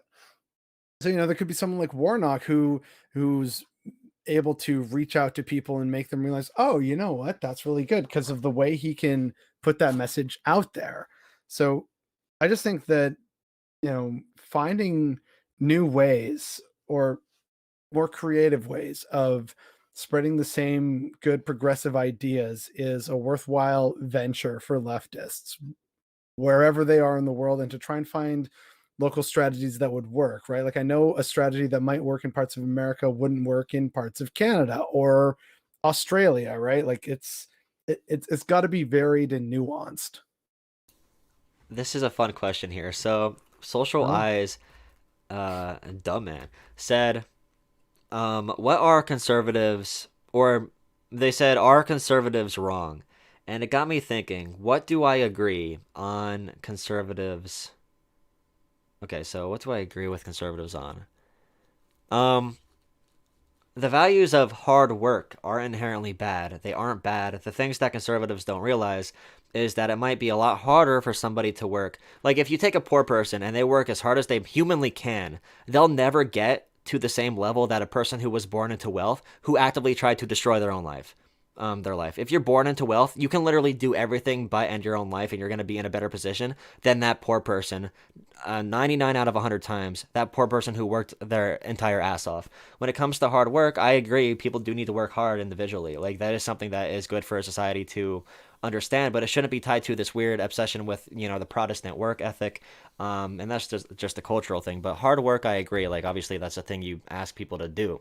Um, like let me think. Do you have any I good ones? Yeah, so okay, things that I really like that conservatives have, which is why I wish they would actually like adhere to these principles. Support for small business, which means making it harder for big business to do that so that smaller businesses have a greater chance of success. Yeah. I agree with, making it easier to open businesses, bank accounts for people to get credit and to have credit forgiven and not ruin their lives if a great idea they had initially doesn't work the first time, but then they learn a bunch of stuff from that. And then if they have a second chance of, okay, look, sorry, I screwed up a little bit. Here we are back with like new investors, new team. Like, I think we've got it now. And then go forth, ride off into the sunset with a great idea and make it easier to grow that business. So, in terms of tax incentives, lower rents, tax credits, actually making corporations at the very top pay their fair share and not letting them get too big so that smaller businesses have a chance to get in there. I think that would be great. That would be an objectively good thing. The problem is that's never a part of the equation. It's just we should support small business. And then they say it's about, lower taxes, but that's applied broadly for all of them. And those savings that the corporations at the very top get to keep, they then just, do stock buybacks and then they become quote unquote more profitable.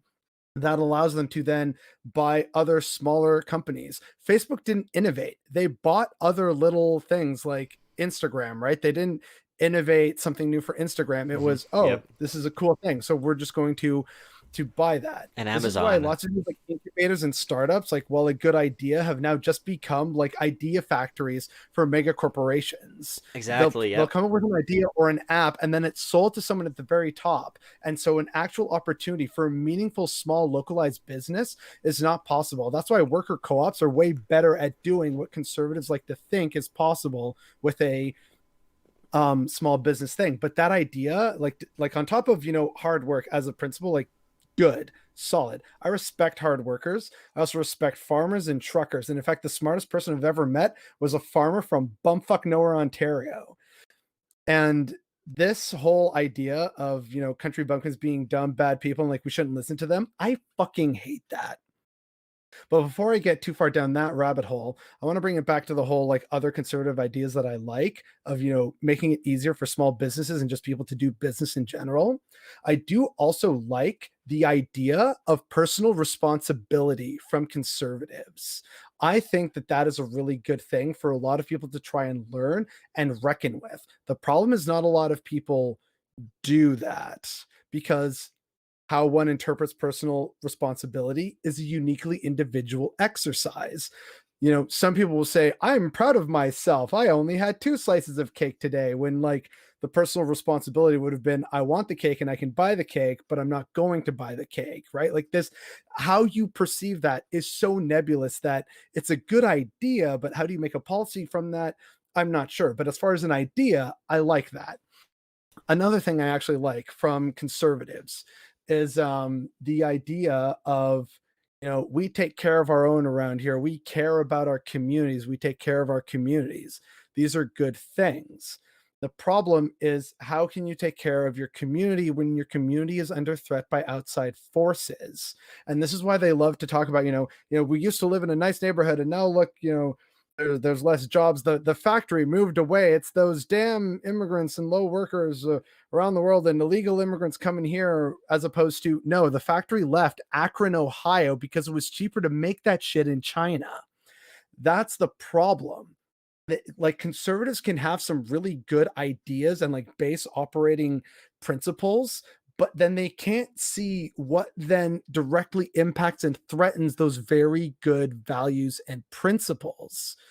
That's Yeah. why, it's like, hey, I've talked about this with, like I'm Latino. I have a lot of very conservative family members. Many of them are still mad that I'm not baptized. So, talking with other family members about how, oh, like what? So, like, you must hate small business. No, I don't. Like, you've seen me literally supporting co ops. I like and respect that you're a businessman, and I respect the work you do. One of my uncles regularly puts in 100-hour weeks trying to make his business work. And I point out to him, like, look, I respect the grind, but at the same time, a, that's unhealthy. B, you shouldn't have to do that. So, like, yeah, I get why you want to vote conservative because, they'll make business easier. But how many times have you voted conservative, and how many conservative governments have we had in this province that's made life easier for you? And it hasn't. There's something else at play here, Like, they have good values in some cases. It's just, the execution or what they think is the root cause of the problem, that's where we differ. Yeah, exactly. And I try to say to people, like, we don't disagree on protecting our community. We don't disagree on making sure people are rewarded for hard work. We don't disagree on when it comes to protecting our families. We don't disagree when it comes to supporting small business. But how about we start actually doing it? So when it comes to these issues, are you going to look at what's actually causing it? Are you going to stand up to the corrupt government? Are you going to stand up to the corporations? Or are you going to blame it on another weak person or like an immigrant? And where I'm from, it's in the Northeast. There's not an immigration issue here. I know people think there's an immigration issue here, but there's people from Puerto Rico that live here. They're not freaking immigrants. They're Americans. They don't know that. Let's start actually Yeah, doing it. I know there's apparently a lot of Americans who don't realize that Puerto Ricans are US citizens, which is like wild to me, but Yeah, but on so many of these issues, it's again like one line I like to use. We all should be asking what we can do for our country, borrowing from that line. But we should always also be asking what can the government do for us, and what can we do to make the government owned by the people. The issue isn't bad government. The issue is the government isn't owned by us. The government is necessary so that like Amazon and Walmart can't literally buy and take over our lives because they can do that and they damn are knows they're doing that. getting close anyway. Yeah, if we're not gonna man up, and I'll use that term too. I know it's sexist, but I'll use that term because that's what they're used to. You say stuff like that. If you're not gonna Um, man, and if it's a guy, obviously it works. But if you're not gonna man up and stop being a little bitch about this, if you're not gonna stand up and fight for your community, I will. And if you want to come with me, I'll be very happy to do that.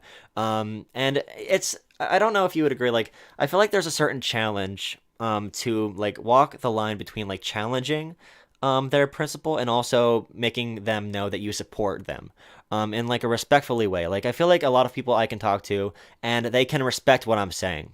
It's not gonna be like an attack, but it's gonna be like like I'm not sure how to describe that concept, but that's sort of how I approach to it. sort of say, I get where you're coming from. I understand. I have sympathy, but like kind of like that. Yeah, sort of like I don't want to seem like I'm attacking them. I want to help them, and I feel like I'm like not disappointed, but like it's a challenge. We can do better. We can have better. Our community, and in my case, was destroyed by coal companies and oil companies and all that, and we just sat there and took it. Let's not take it anymore. We don't want to keep getting effed over. We want to stop getting beat up. We got to stand up and demand something for us. Demand something for the people at the bottom for once. It's like a fighter's mentality mixed in with like progressive values in a sense. Like Bernie does it very, very well. He walks that line extremely well, making it simple and making it very like it isn't too academic. It's very straight and he tells it straight. That helps a lot. Have you heard of the Cleveland model? Um, I've heard of a Cleveland model, but it's not appropriate. What are you talking about? There's a thing. Uh, Don't look it up. It's bad.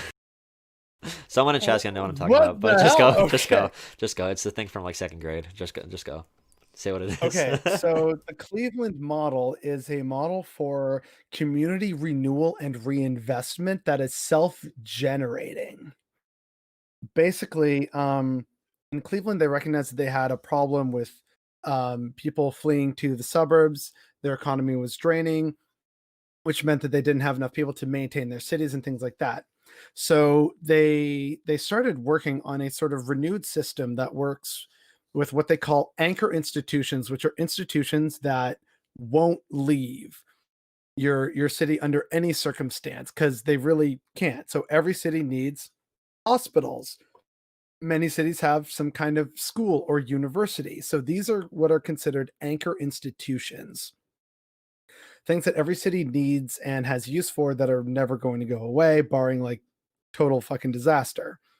And so the idea is that then these anchor institutions then hire locals and they also source locally produced goods. So they, instead of going to like a huge industrial laundry company, they use local laundry operators. And this allowed for certain co-ops to form in Cleveland that are doing everything from, solar panels to greenhouses to laundry to general maintenance. Like, I think they even have like a trade school now or something like that.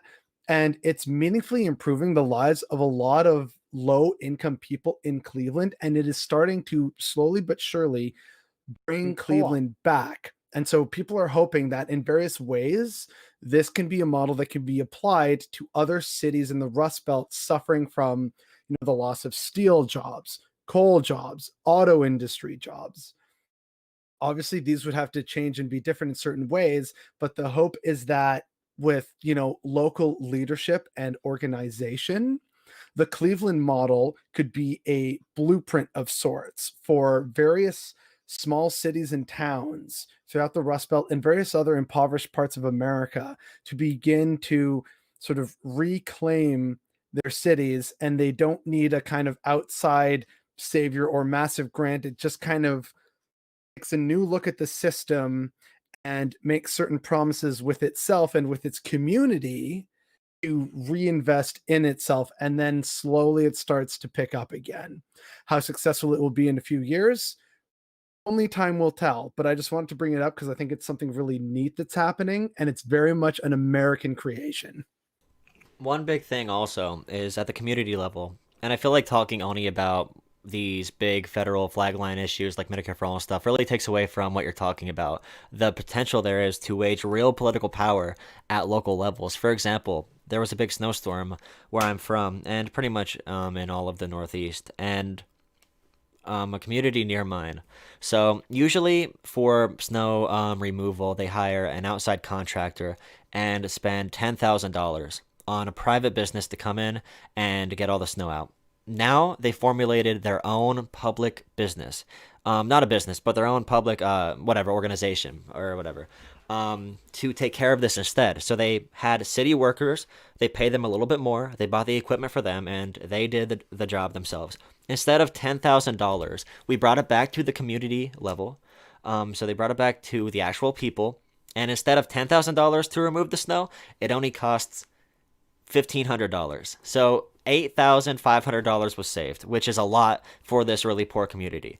That's a big freaking deal. You can do that with a lot of things, and that can be the point where you're saying we can do this better. A lot of what you advocate for as somebody on the left is we can do it better. Bring it back to us. We can do it. We don't need a big company exploiting us, taking money from us, and doing a worse job. We can do it better, and we can save money in the process. And this happens with online charter private schools as well, because the school districts in Pennsylvania, if a kid wants to go on charter school in high school, online charter school, they need to, well, if they want to do online school, they need to use an online private charter school. So this school pays out money to these big corporations that have no accountability for how they're actually educating the kids, instead of each individual school district formulating their own cyber school program, which is so easy. All you have to do is you could hire two new teachers to exclusively do Zoom classes all day, and they could save millions of dollars in Pennsylvania for each district. And this is stuff we can do. We can push for this real change that can happen with our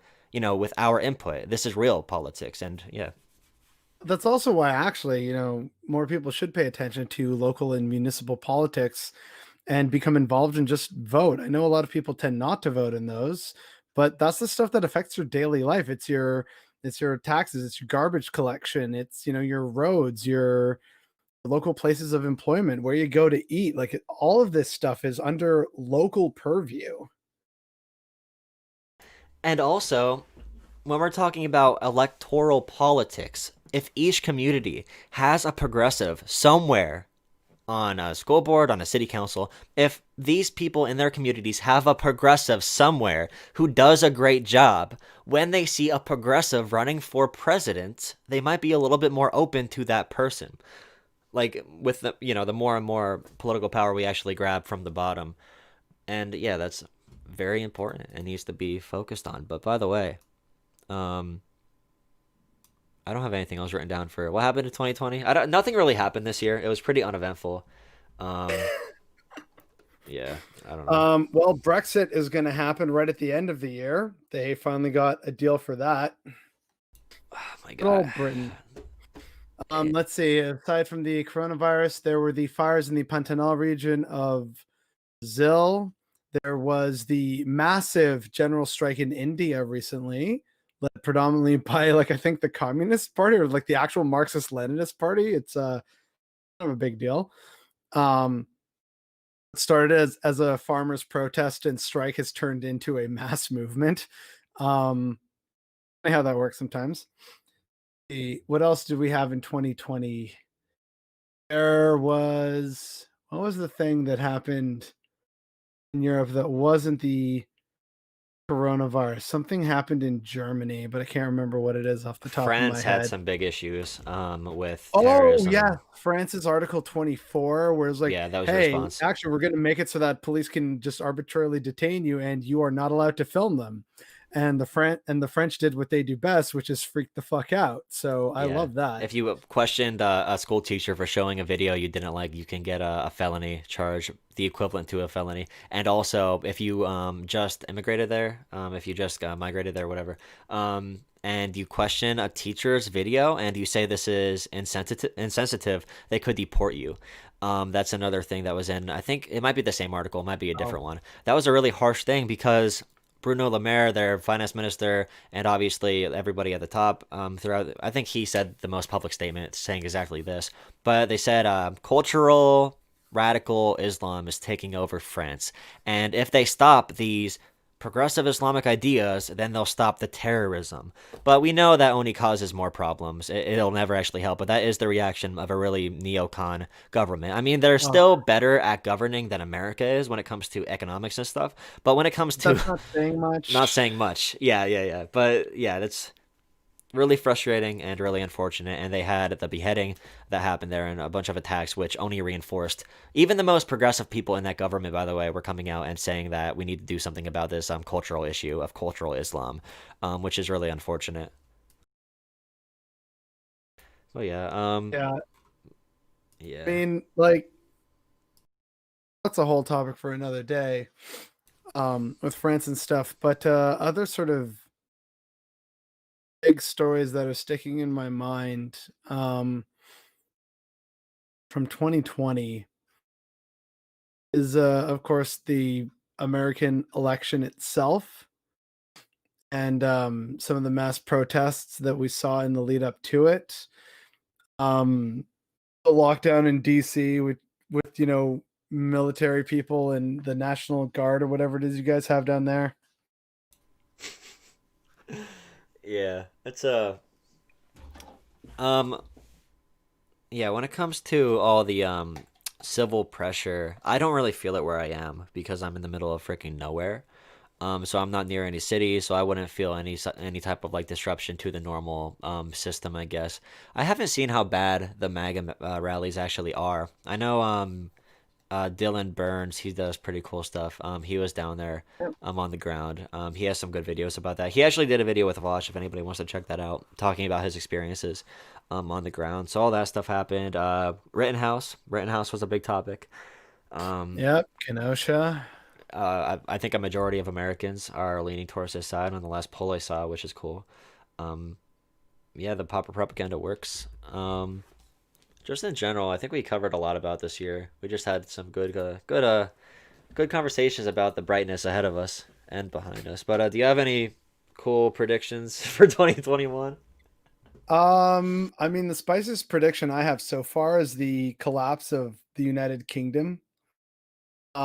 Because of Brexit, like I know they secured a Brexit deal, which is a big positive step for like avoiding some short-term problems.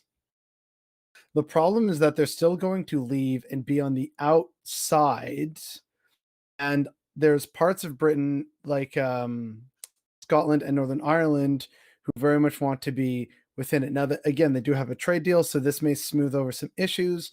Scotland is still very big on their whole independence referendum. So I wouldn't put it past the Scots that, especially between the pandemic and Brexit, they're going to try and find a way to sort of try and pull a Catalonia or something and host some kind of independence referendum or extract a concession from Boris Johnson, especially if, after Brexit, things just tank and you have a lot of Brits suffering and being very hungry. So that's my spiciest take for 2021 is the potential collapse of Great Britain. Likely is it? I really wouldn't put it past like 20, maybe 30%. A lot of things would still have to go very wrong for it to happen. Another thing that I see happening is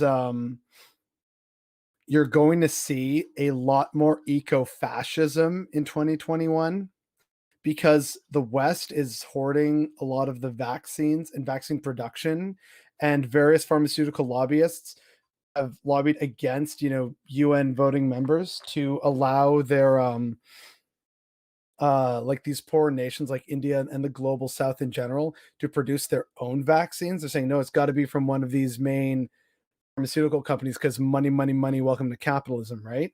And so while they will suffer again in 2021 while the rest of the West gets kind of back on its feet, that's when you're going to see a bit of a narrative shift of, oh, we've conquered it. How come these poorer countries can't do the same? This is why we should shut off our borders and, we'll send help, but they'll have to pay through the nose for it. And it's going to become this really like gross kind of money grab from already impoverished areas of the world. And you're going to see a lot more literal use of like, we can't let the diseased foreigners come into our country. You're gonna see that in 2021.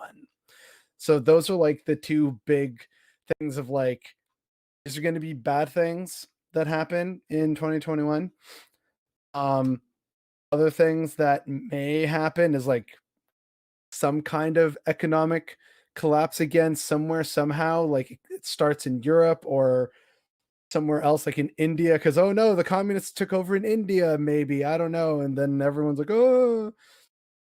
But definitely like you're going to see a lot more like fascism, and can't let the diseased other brown people into the country, and possibly collapse of Great Britain. Those are kind of my two things of, I could see it happening. That's where I am. So I'm really wary about a relationship made in heaven, China and Russia. It seems like they are resuming very tight communications, and they reaffirmed it on a phone call with Xi and Putin the other day, saying they cannot survive without each other. It's not a melodramatic love movie, it's not. But it is really scary considering their Hashtag geopolitical more than interests. communist comrades. Yeah, because I think Russia has some economic issues and China has the good economy. And there's some tanky. Oh my God, did you see the debate with a bad empanada, by the way, with socialism done left about China and stuff? No. About like if China had the same geopolitical reach America does, they'd be better for the world. I'm like I don't agree with that. But when it comes down to their alliance with Russia and China, that's something that's making me pretty wary for the future. And also what you said, the climate crisis making agriculture even harder for these developing nations, and them Also being just unable like to the get food and pharmaceuticals and the whole COVID yeah, crisis, like COVID. that's gonna. Yeah, just that added on to, yeah, just a minor thing added on. But yeah, it's really fun stuff. Is there anything you want to say about advertising like your channel to the people who are watching right now? You could find his channel, by the way, in the title of this stream. It should say at what's bothering me. You could click on that to go Oh, yeah, see I see the it channel. there. Yeah, so whatever you want to give your pitch to the peoples. Sure. I'm Bothered Boy on Twitter. I interact with a bunch of people there fairly regularly.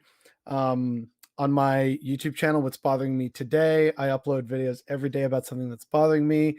I am Canadian, so it's mostly Canadian focused, but obviously, international things come in and apply. So there's a lot of American stuff, international stuff.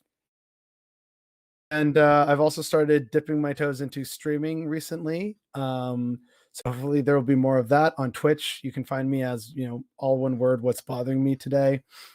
And what else am I missing? I think that's basically it. Like Twitter, YouTube, and Twitch are like the big things that I've been using or that people have told me to do. That's about it. I don't really advertise myself too much or too well Did you? because I'm just sort of starting out. Like I've only been doing this for a few months. Yeah, okay. I'm gonna put Um, your Twitter link down in the chat. But I just went on to Twitter. Did you see what happened? Did you see what happened with the Republican in the House, the Tennessee no. Louisiana's newest Republican member of the U.S. House, Luke Letlow, has died from complications related to COVID-19 only days before being sworn into office. He was 41 years old. My goodness. Oh, America. And I'm sure they're not gonna care, but that's 41, and he seems like he just had two girls too, Oh, that which is sucks.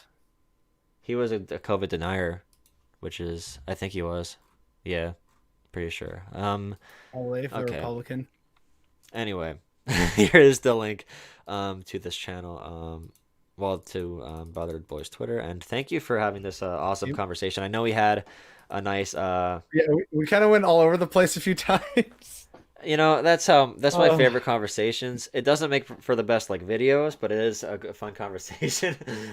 We did have a fun Sometimes you talk. just need that cathartic release. Yeah, it doesn't even. We're not trying to make blockbuster films here. We're just having we're doing our diligence to survival. Like we're living. We're doing our jobs as humans. We're expressing ourselves, trying to make positive change in the world. Here it is. I'm sorry. I thought we were absolutely trying to make like the fanciest of streams and blockbusters and with scripts and everything and like top shelf Yeah, microphones I and have a script right here backdrops. actually. I'm not Oh lying. God damn. I have a script that says went burn. Australian went burn. Australian went burn. World War III almost began. Bernie showed good leadership. COVID dead. Bernie lost in the primary. Really sad. Then COVID started. Zombie movie. So there's my notes. That not bad. Not a bad start. All right, let me get your YouTube stuff. All right. Oh, this All year. right, talk to you another. If you ever want me for anything, let me know. If you ever have, it's just, since you're streaming now. If you ever have any ideas. All right, here's the We YouTube can stream. we can do probably an Among Us stream. I got Among Us. I have to learn how to play. So because I I was bought it. invited on someone else's stream to play, and that's how I played with Chelsea Manning. Oh, how was that? Um, I mean, it was fun. It was with a bunch of cool peeps. Now I'm following a bunch more of them and just trying to see sort of what they have to say. Most of them seem like pretty cool people. It's also brought me in touch with some other people where now they've invited me to like get in on a debate, and I'm like, I am not a professional debater like at all. I don't know why you'd invite me, but thank you. So it's cool. It's good. It's been a great way to network and have a bit of fun, when we're not looking at the state of the world and wanting change. So with that, I just want to say thank you again for having me on tonight. Thank you to chat for everyone who is here and showing some support and some love. And I know things seem, dark and just crazy and uncontrollable right now, but humanity has been through things like this before. And if we, work together, I know it sounds like silly, but if you keep your friends, your family close, you work together with your communities, remember what's important to you and work off of that, it's a little bit of brightness in an otherwise dark world. And I think we could all use that these days. Yep. Everybody have a good New Year's, of course. All right. Talk to you another time. Cheers, Thanks again. everybody. We'll see what the future holds. Oh I don't wanna. All right. All god. right. All right. See ya. Oh yeah. By the way, make sure you practice talking fast for your debate. I did one debate on the Bernie on the forced to vote stuff. I mean, and I did Bernie or bust before, but that's a whole nother thing. You have to talk fast. I have a rap god clip in there. I don't know if anybody saved that, but I was talking like super fast. You have to learn how to talk fast and angry, which it doesn't seem like you enjoy doing that. So so I like the being angry part. Although oh I like yes. to think I do an okay Ben Shapiro impersonation.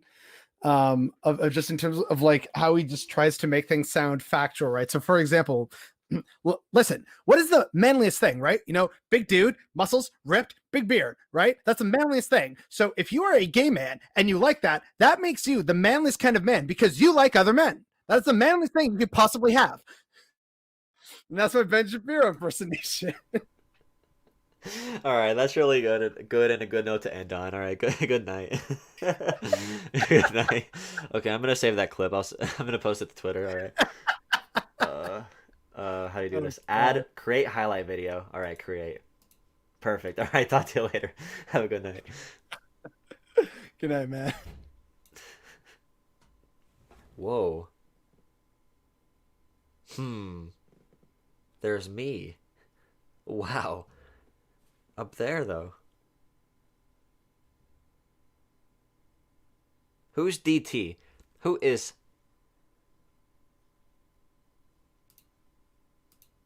Okay. Bye.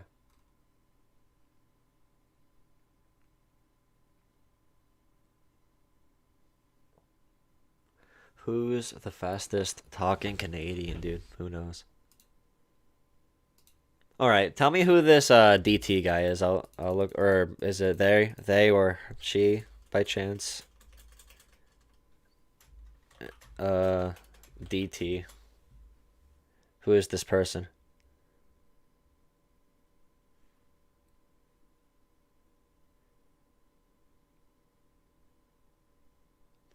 Oh no. Yeah, chat's really delayed. I forgot to put the less delay time on. Yeah, who is this person? No, not that. No, not that one. The wait, is it that one?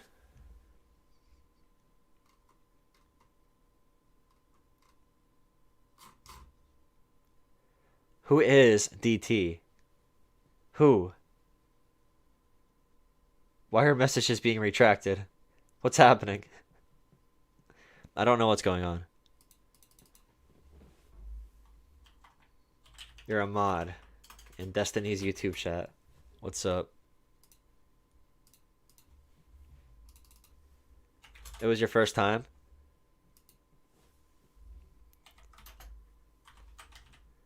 So you basically took over the channel, right?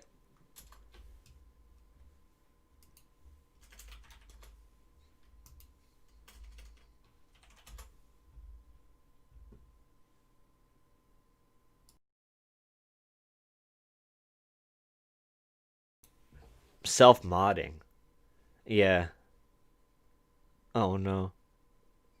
You stand by what you say? I guarantee you're not standing right now. I guarantee you're sitting down. Guaranteed. I'd bet $1 million on it. You're sitting down right now. Oh boy. Let me see what's going on here on the Twitter view. Yeah, so this Republican House member, or was going to be House member, passed away from COVID. Political YouTube is terrible. Everyone, like literally everybody that talks politics on YouTube, including myself, is an idiot. I'm dumb.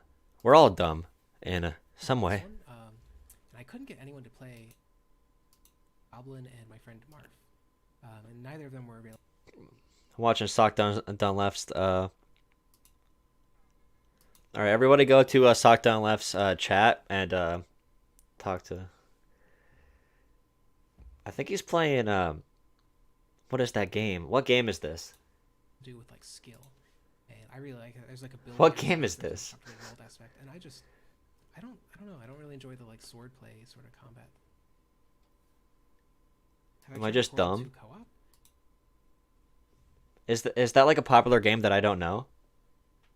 What's the guy's name that passed? 1 second, I'll get it up really quick. I'll get it on screen.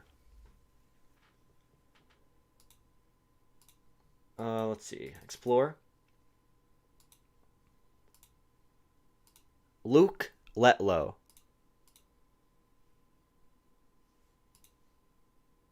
Hey, if somebody named Neil is watching, thank you for the kind message. I don't know. Right here.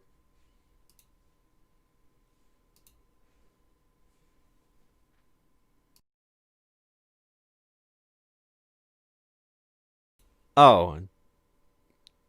Yeah, I don't know what game that is. Deep Rock Galactic? Fortnite? Fortnite. What a good song. Does anybody want to talk about something quick? I was using my sick Call of Duty skills earlier, playing some Call of Duty.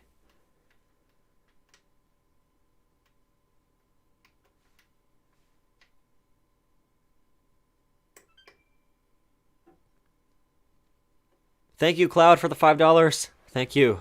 Thank you, wonderful member Cloud. Please take a look and discuss the message strategy at Race Class Academy website. Race Class Academy website. It worked for me. Let's see. Race Class Academy. Race Class Academy. Certain politicians exploit racist rhetoric to divide and distract while they rig government and the economy for themselves and their big money donors. They get richer and get poor. I'll look at this. Yeah, I'll talk about this in a different stream just because I'm not fully powered right now. So bring it up again or I'll probably remember this. I'm not in the best I don't know how to say it, best form right now to talk about it. Just cuz I'm like tired.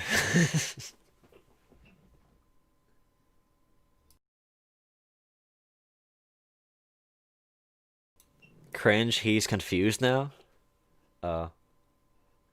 He doesn't know who I am. We just talked before. I see his Twitter stuff all day, so I can't help but knowing exactly everything that he says. Jim has been here. I feel like Jim has like multiple tabs open talking about the same topic on all of them. Oh yeah, that more infectious brand. A new company is manufacturing COVID. Yeah, this though. Flashbacks to testing and I think a lot of us are having flashbacks to testing and PPE. Remember when President Trump and the administration said everyone who needs a test can get one or wants a test can get one? I'm not sure that we're even close to getting there 9 months into the pandemic or 10 months into the pandemic.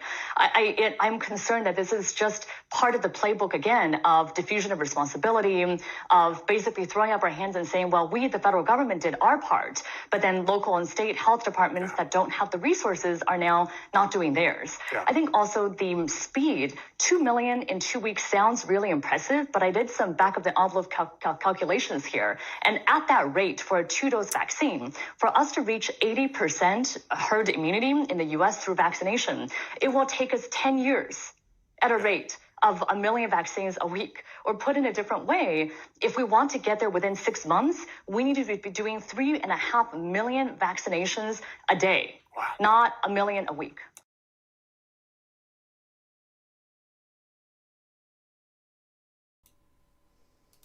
Six months, we need to be doing 3.5 million vaccinations a day.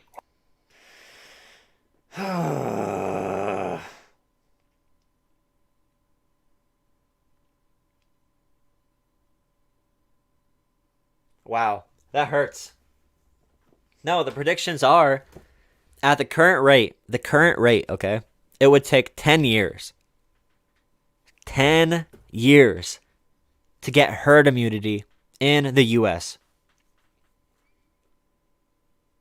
If they were doing 3.5 million a day, that would take until June of next year. Or wait, never mind. I was wrong about that. To get to herd immunity, okay, to get to herd immunity by June 2021, we would need to take 3.5 million vaccines a day. I said that wrong. So we would need 3 million a day. And this is if I did some studying on how herd immunity works and how all the not algorithms. I am so YouTubed out right now. How the equations worked.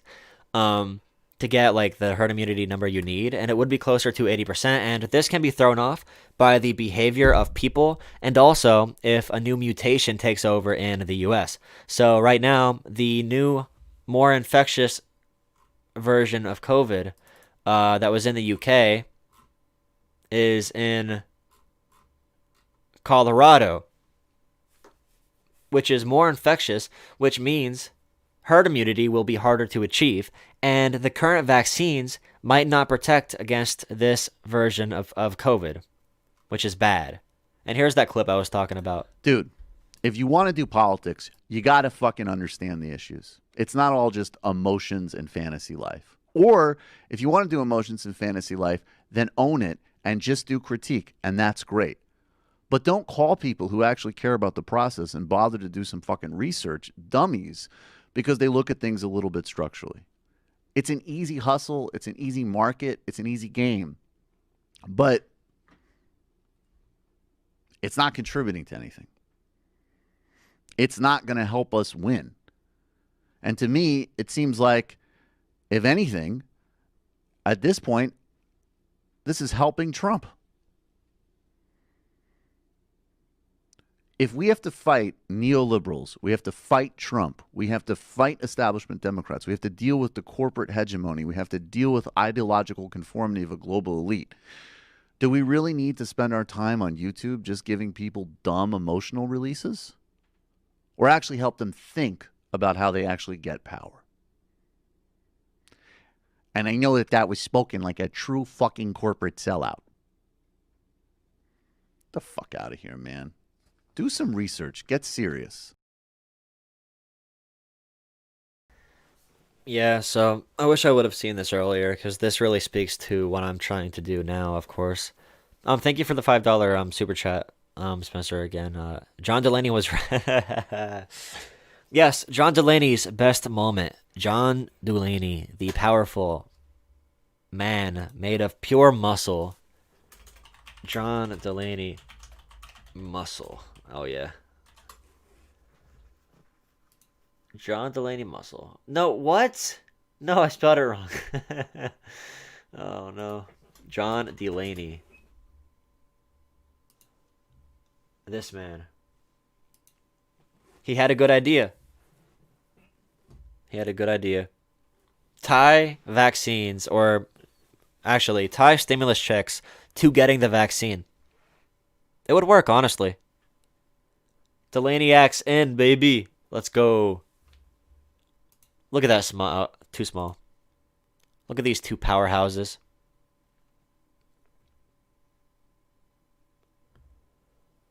I'm probably gonna log off soon, actually.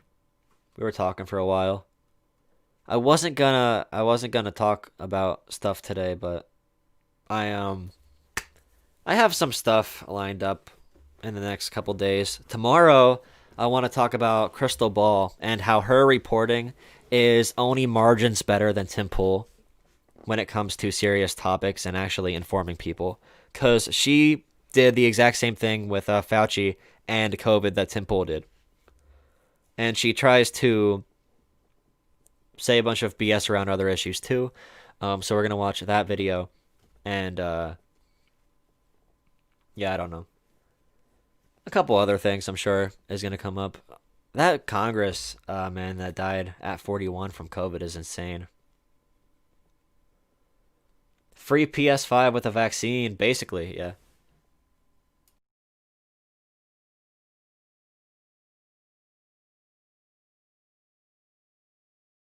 Thank you, Jim.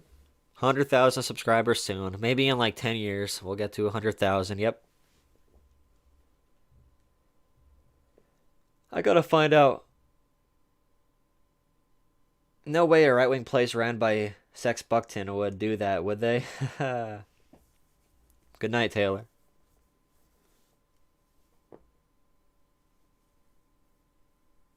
No, Kyle. I think Kyle's good. He's influenced in a bad way, though. What kind of content will get me maximum subscribers? Is there a video I can post that'll get me like 10,000 subscribers in a day? Actually, probably if I made a video titled like why I left the right, maybe why I left the left, um, why I left Christianity. Do you ever think about putting out more pre-recorded videos rather than streams? I hate doing videos.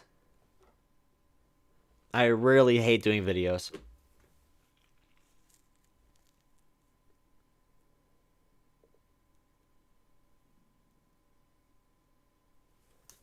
Recording videos is probably one of my least favorite things, honestly. It's really boring. It's really...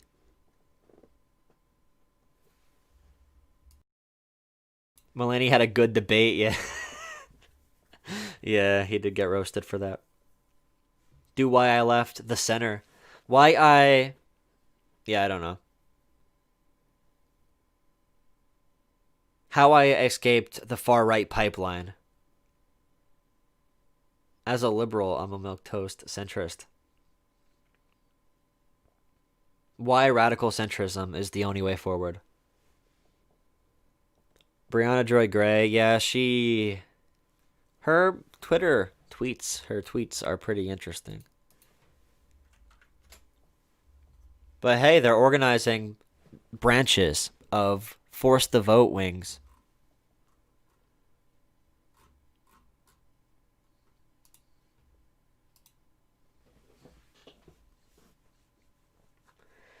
Pelosi is replace Nancy Pelosi is trending nationwide along with Force M4A vote because the people. All right, so this is trending on Twitter nationwide. Trending, okay. Okay, so Socialist MMA, Peter Dow, Ryan Knight again. Trump hates us all. Oh, wait.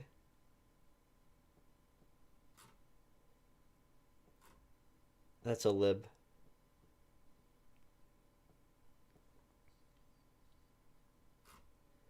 I don't know. I feel like a lot of these things are people who don't who don't want to get rid of Nancy Pelosi. Just a hunch.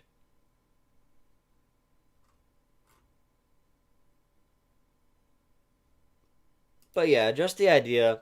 This is basically every issue. It's like people nationwide are asking for this because I see it trending on Twitter. Unironically. Proud socialist. As I predicted, Patreon in bio. Ooh, Patreon twice. Ooh, Patreon twice in bio. Should I add my Patreon to my bio? Does that get you money? I'm curious. I don't know if I want to look. I should date a hot Twitch streamer. Wow. Yes, so many hot Twitch streamers are going to be from where I'm from, yes. They don't all live in California or anything. Good idea. I would. For the clout, you know? No, that's lame. The money they make is hidden. Okay.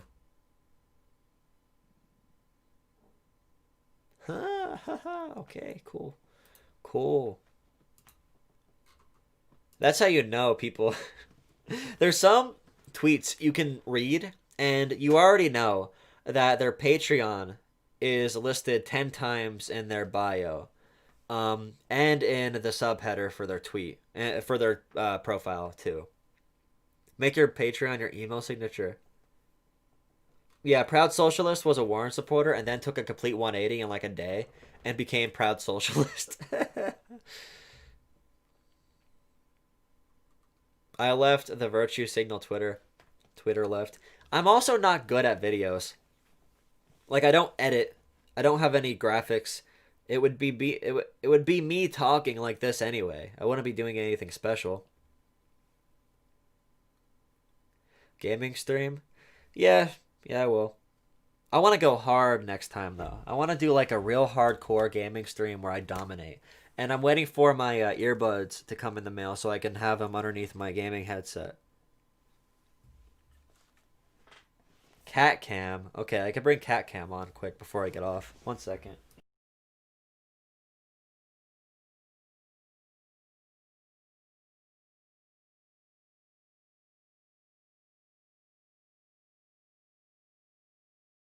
By the way, thank you, Spencer, for the $2 for the $2 chat. Thank you very much for that chat, super chat. You know. All right, got the camera set up. Proud Grifter, yes. At Proud Grifter. I'm gonna change my name to that. Tag me on Twitter at Proud Grifter. Make a produced video calling out lefties that are either grifters or wrong. Okay, I'll be right back. Getting the cat.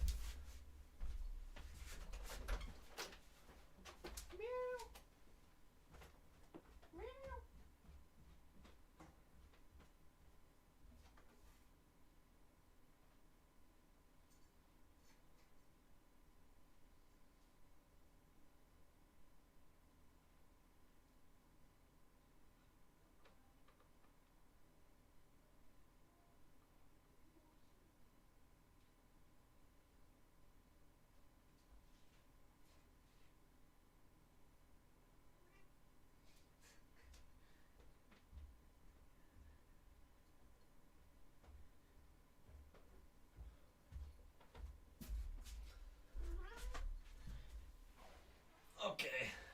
Good boy.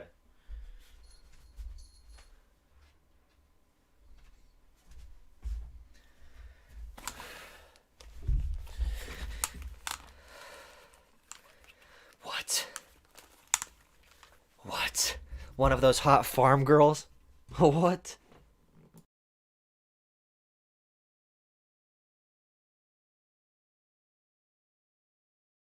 Twitter isn't America. I should clip that out. I should make that my super chat notification noise. I'll make that my super chat noise. Twitter isn't America.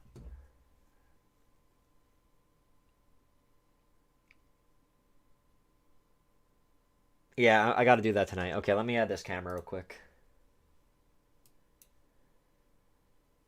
Video capture device. Add source. New source instead. Oh, wait. Wait.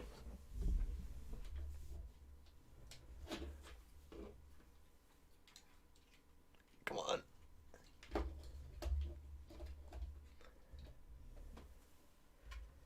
Beautiful.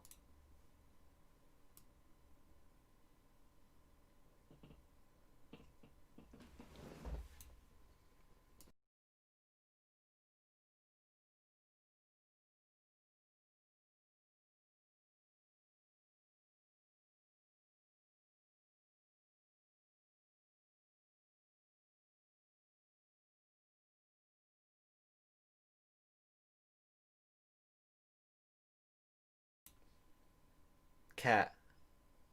This is a cat. This is a cat and Bernie and Trump. Yawn. Stretch. Look at the ground. Never mind. Lick myself. Yum. I taste good.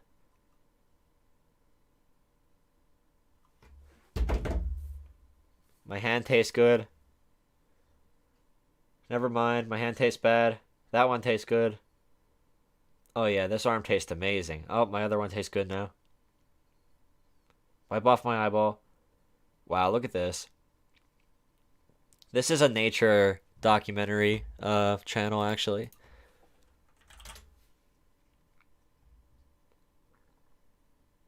Did Rogan ruin Kyle Kalinske? I'm not good at stuff like that. If I had to make a video about something else. Oh yeah, I spot some free content for tomorrow. Let's go. Someone say... Did someone say free content? Oh, yeah. Free content. Oh, baby. Let's go. Yeah, that's my cat. Yep, I put it up there. Put the cat up there. All right, everybody, good night. Thank you for watching yet again. Thank you for the super chats. Spencer twice and Cloud, thank you very much. And Ben, thank you for chatting $10 and $5 after I think you disagreed with me. I'm sorry about what's happening. I hope everything's going good. I hope Ben is doing all right from earlier. That was interesting. 2-hour cat stream. Yeah. I'll do a cat gaming stream. KFC made a console? What do you mean? It cooks tendies? What clip? What clip? Let me see. Let me see.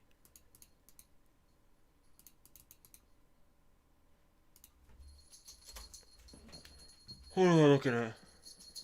The big issues with progressives, by the way, is that many people think LeBron James, yeah. Okay. Cool. I mean, we were just talking about it, so I figured I'd nudge you back and see. So, what are your quarrels with the strategy? No! Don't judge my gaming. I wasn't paying attention. It was around,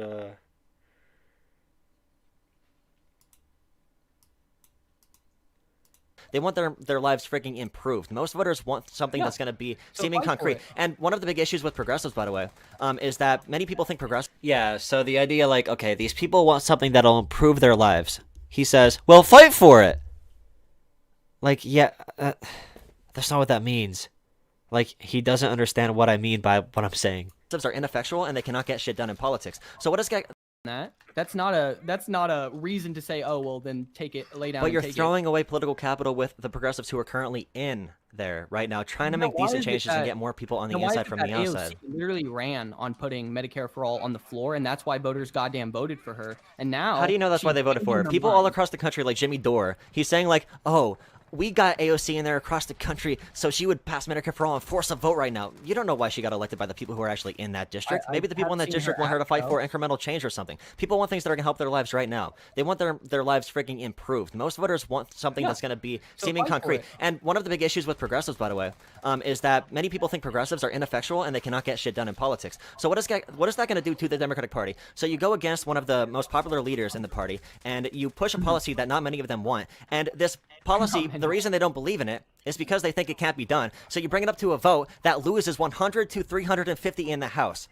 So next election cycle, all the people who are for the public option and against Medicare for all can simply say, hey, look, I told you the progressives can't get shit done. I told you it's a policy that's pie in the sky. I told you it can't happen. So let's focus on the public option. Why cannot that just happen in 4 years? Because they want to force a vote and get their political capital destroyed for something that probably won't even work. So, firstly, you said you Oh yeah. actually stand for Medicare for all. So that's not at all how you use political leverage. If you just accept the fact that we can't do something, even accept the instead polls I'm of bringing fighting up. for the, let me respond. Instead of fighting for the far Let end, me respond. Okay. That video did good, by the way, I think. Yeah. Right here. Where is it? Right here. Yeah, this video did good. 3,000.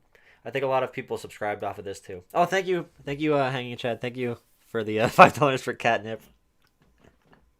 Thank you. I'll make sure.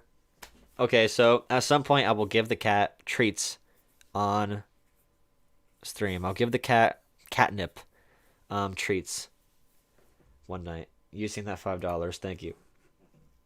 Oh, he's sleeping with his head in the air. How are you gonna do that? His eyes are closed. With his head in the air. That can't be comfortable. Meow. Good morning.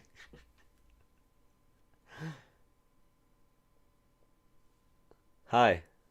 Okay. Good night.